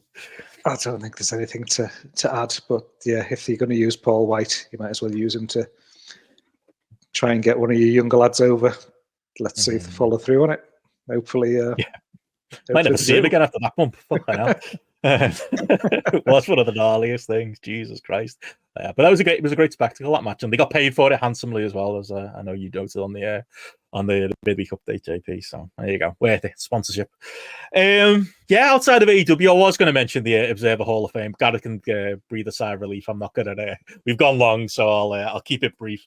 I don't know if you had any thoughts on it, JP. Roman the historians and won, mate. They did. And Will Cooling with the spoiler votes. He's the fly in the ointment, I believe. Very quickly on it, I was just gonna say, like, I think for me, obviously Matty's not here, so it's safe ground. I find it surprising that people in general are show shocked at the Roman Reigns not making the 60%. Like, if anything, I thought it was a positive. For me, JP, I think like he's moved up from like the 30% to 55% based on one strong year. Like, that's fucking impressive. Like, and that tells me he's probably going in next year, if not next year, the year after, when he puts more of a case together as strong as his case was this. I just found the people felt a bit disingenuous, not from Matty. Matty, coincidentally, has only taken interest in the Hall of Fame since Roman Reigns has been the topic of conversation. But I think a lot of people have been like, it's like, hang on, where was you like when he got 30% last year? Shouldn't you have been appalled then if he had this strong case?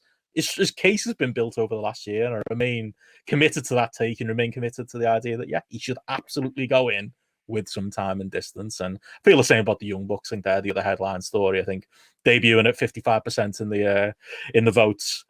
Interestingly, most of it coming from journalists, not much from the active or retired wrestlers on the book side. No. I think the Jim Cornette wing of the voters, specifically those retired wrestlers whose number one vote was Randy Orton. So it tells you what those lads value.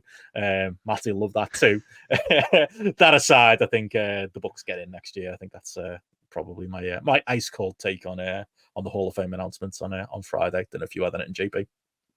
I wouldn't say I've got anything ice cold. There was still a game of who are these people in some ways that I still play, which feels awful. For someone who's been recording the amount of podcasts about professional wrestling for as many years as we have, I could look at the beauty pair and go, I have no idea who you are.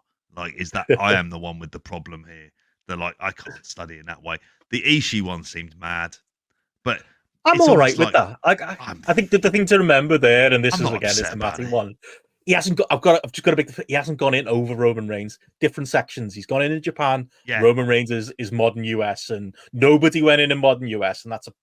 You want to criticize this Hall of Fame? A lot of it is the way Meltzer sets it up, and the vote is being split in modern US in the way it used to be in Mexico now, and it might be a battle for anybody to get on that side.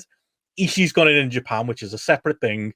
And there is an issue there because I do think a lot of people like us, this is where I think there is a criticism of journalists or podcasters, whoever Dave's given the vote to on that end, overwhelmingly voted Ishii. And you wonder how many of those people, they've waded into Japan, which upsets the percentages in the Japan side of the ballot, who probably haven't seen a few of those the Japan candidates or aren't fully aware of them. And I never liked doing that. When we had the vote, JP, it was always like, I'll stick to what I know. I'll stick to US. Yeah. I'll stick to modern.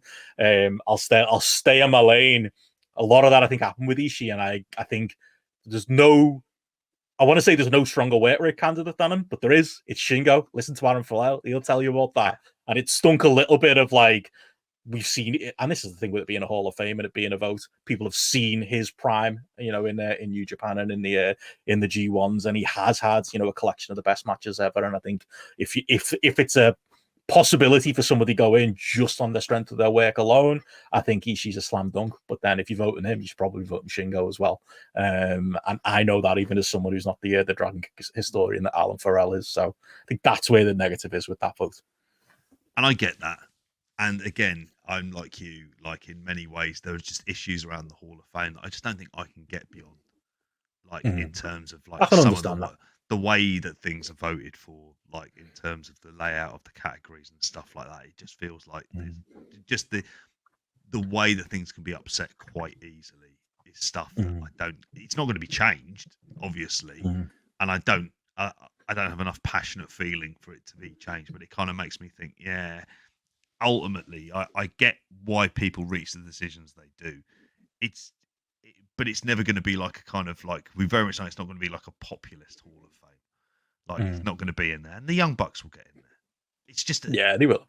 And I always, it'd be hypocritical of me to complain about I hate the idea of active wrestlers going into a Hall of Fame, and stuff. I wouldn't want in any other sport. I wouldn't want active participants going into a Hall of Fame. The minute they retire, wait till the career's absolutely fine with that. Or at least let them at 40.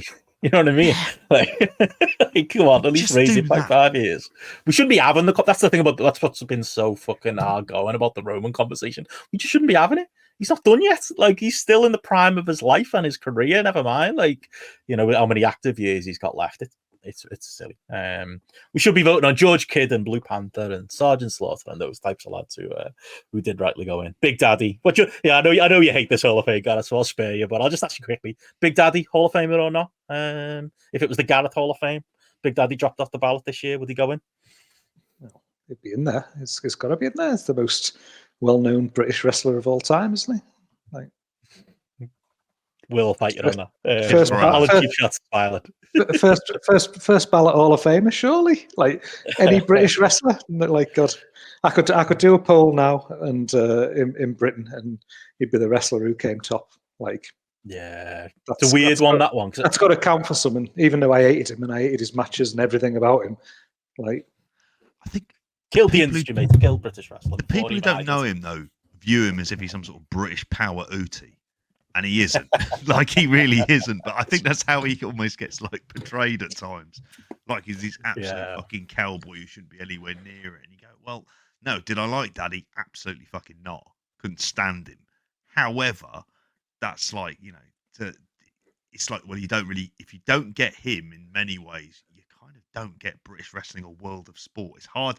We can talk about like your cat weasels of the world and everything else and the arm fondling. But ultimately, Daddy was a big part of world of sport, like the big fucking part in a literal and figurative sense. I've always been split on him. I think the negative is he also at fault for the death of it? You know, Meltzer will bring up, oh, well, he wasn't drawing houses. And I said, well, you know, as Alan Cheapshot will always say, Britain in the 70s and 80s was a different landscape when it comes to live events and stuff like that. So I always find it hard when Americans are, you know, are making that kind of analysis when it's like, it's not the same. You know what I mean? We didn't have a Mid-South Coliseum. Like, it's not like, it's just not how things were done over here. But I do see some of the negatives as well. But yeah, it's hard to. He didn't draw bad TV ratings, did he? Yeah, there you go. That's the positive in his yeah, that's what Cheap Shots will always say. He's your big daddy guy. But there we go. Got a bit of Hall of Fame there talking there. It wasn't too painful. Sorry, Gareth. But there we go. Anything else anybody wanted to? It's all right. It's all right. All you lads out there, get back to reading Wikipedia pages and strong articles written by people before you go and vote for wrestlers that you've never seen wrestle more than 5 minutes in your life. Again, it's the historians who voted for George. Oh, I'm not going into it again. Anyway, Will ruins my point because Will he's one of those cunts who wades into every part of the pool. Stay in your lane, folks, is all I'll say. But anyway, is there anything else we want to mention? Anything else to bring up, John Paul? Suppose we kind of saved on the plugs. We should say, like, we've had a cracking week of if you've sat all the way through this, I'm sure you want more of us. What a weekend to have more of us. There's been a lot, and fucking, dare I say it, JP, a lot of high quality stuff on the Patreon this weekend. Absolutely. Get yourself over to patreon.com/grapple for 2 belting podcasts. The first of which I want to say that me and you, Benno, we've got nothing to do with. It's the Gareth and Matty show. Pushed out of a job here, mate. Retro they are, like Taz and Michael Cole, coming gunning for our fucking seats. Which makes me Jerry Lawler, which I'm not happy with at all, or you, Jim Ross, for that matter, which must make you even less happy. But yeah, absolutely brilliant, like cracking show. Like have a listen to that. We've got early access for that on the patrons, and we will be releasing that on the YouTube, and on the free feed as well later. I'll pay you later. You do get the early access bit on there, but I also want to give a shout out to the King of the Mountain, Simon Mulvaney, his choice. Like, we did a mixtape of the Milestone series, the Ring of Honor Milestone series, which is brilliant. Just in terms of the conversation, just the piece of audio and the stuff that we're going into as well, like different wrestlers and where they were at that particular point in time, whether it be like a returning Briscoes, a stalling Bryan Danielson, a fucking horrific bump, like which I feel fucking scarred by.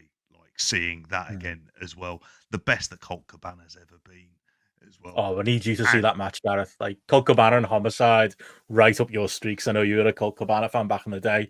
I would say the best feud he ever had, and possibly also the only good feud he ever had as a singles wrestler, not counting Second City Saint stuff. Oh, like we talked, like Simon, we picked some. So there was like a mix of things was there, but like the strongest of like the picks he picked there for that mixtape was that Cabana Homicide match, which I was there live too. It was a fun game doing the podcast and trying to spot myself in the crowd, because it was during one of my US trips. Most of these shows took place. You're the one legging it from all the chairs being fucking chucked in. Pretty much, yeah. Ducking. Yeah. You can hear me tell that's heavier than you think, those chairs, lads. As I say on the podcast, I tried to join in a Cactus Jack Terry Funk. Everyone throws the chairs at the ring spot, Gareth, and my chair didn't make it past the second row. So yeah, probably killed someone. Not a proud moment. As I cowered in the corner. But Homicide Colt Cabana, one of the great feuds ROH ever did, and a great match. It was Boss Talk and that ROH CZW talked as well. Brilliant. Be right up your street, Gareth, in about 6 weeks when you're able to get to the home lane. We piled so much on you, mate. I'm looking forward to that. Like you say, that feud when you were messaging me saying, "Oh, you've got to watch this guy," like looking forward to catching up with that. But yeah, if you was going to blow smoke mine and Matty's arse for Bretro, I just say I'm looking forward to listening to that, because again, there's no better than hearing Benno talk about ROH from that era, when you're obviously when you're going over there and go to these shows live and things like that. So it's so good just to get how passionate you are and knowledgeable you are about that time period, and JP filling in like a role that I'd be normally sat in the chair next to him, just under that learning tree, just like finding out stuff, filling the gaps and things like that. So I can't wait to hear that as you tell the lads all about it. Great choice, Simon. Thank you, and yeah, I think genuinely to me though, the highlight was actually Matty. He's gonna shock. You listen to that podcast, like there's things Matty's seen that you would not guess. I'm not going to spoil them listening to them. But Matty's indie tape trading days do come up a lot in that podcast. And yeah, Matty talking Tori Umon, mate. Yeah. If you ever wanted Matty's thoughts on Nigel McGuinness, am I supposed to know who that is? And the Dragon Gate 6 man from ROH, you might shock a few people on that podcast, honestly. You brought something out of him with Bretro, Gareth, I think, as Work Rate Matty might be back. It might be about the matches again, I'm not sure. Might get that notebook back out and get some of those star ratings going. But no, compliments back at you. She did a cracking job with Bretro, which I listened to the first 25 minutes or so while I was knocking around London, as I said on the pre-show. So yeah, looking forward to finishing that myself and seeing what more is to come with that. But yeah, is that as far as the plugs go, JP? What's going on? Survivor Series Big State this weekend. That too. Yes. Yeah, patreon.com/grapple or youtube.com/grapple to get it. Yeah, and you get the pre-show as well, where we go through those picks in there as well at the same time. So all roads lead there as well, and the weekend show, and you're free if you go to the Patreon as well. Your free Monday update as well. There we go. Yeah, I've been throwing that in there just as a thing for you can join our Patreon for free if you're trying to follow and keep up to date what we're up to. So yeah, most Mondays now I'm throwing a quick audio update there just to keep people in the loop of when Spotlight is, what we're up to in it, and all that stuff. So yeah, even if you're not paying, go over there, chuck us a follow on Patreon, and stay up to date. But yeah, unless there's anything else, lads, same time next week, Gareth. The state of WWE, Roman Reigns and the Bloodline. We look forward to chatting that with us next week. No? I'm washing my hair, mate.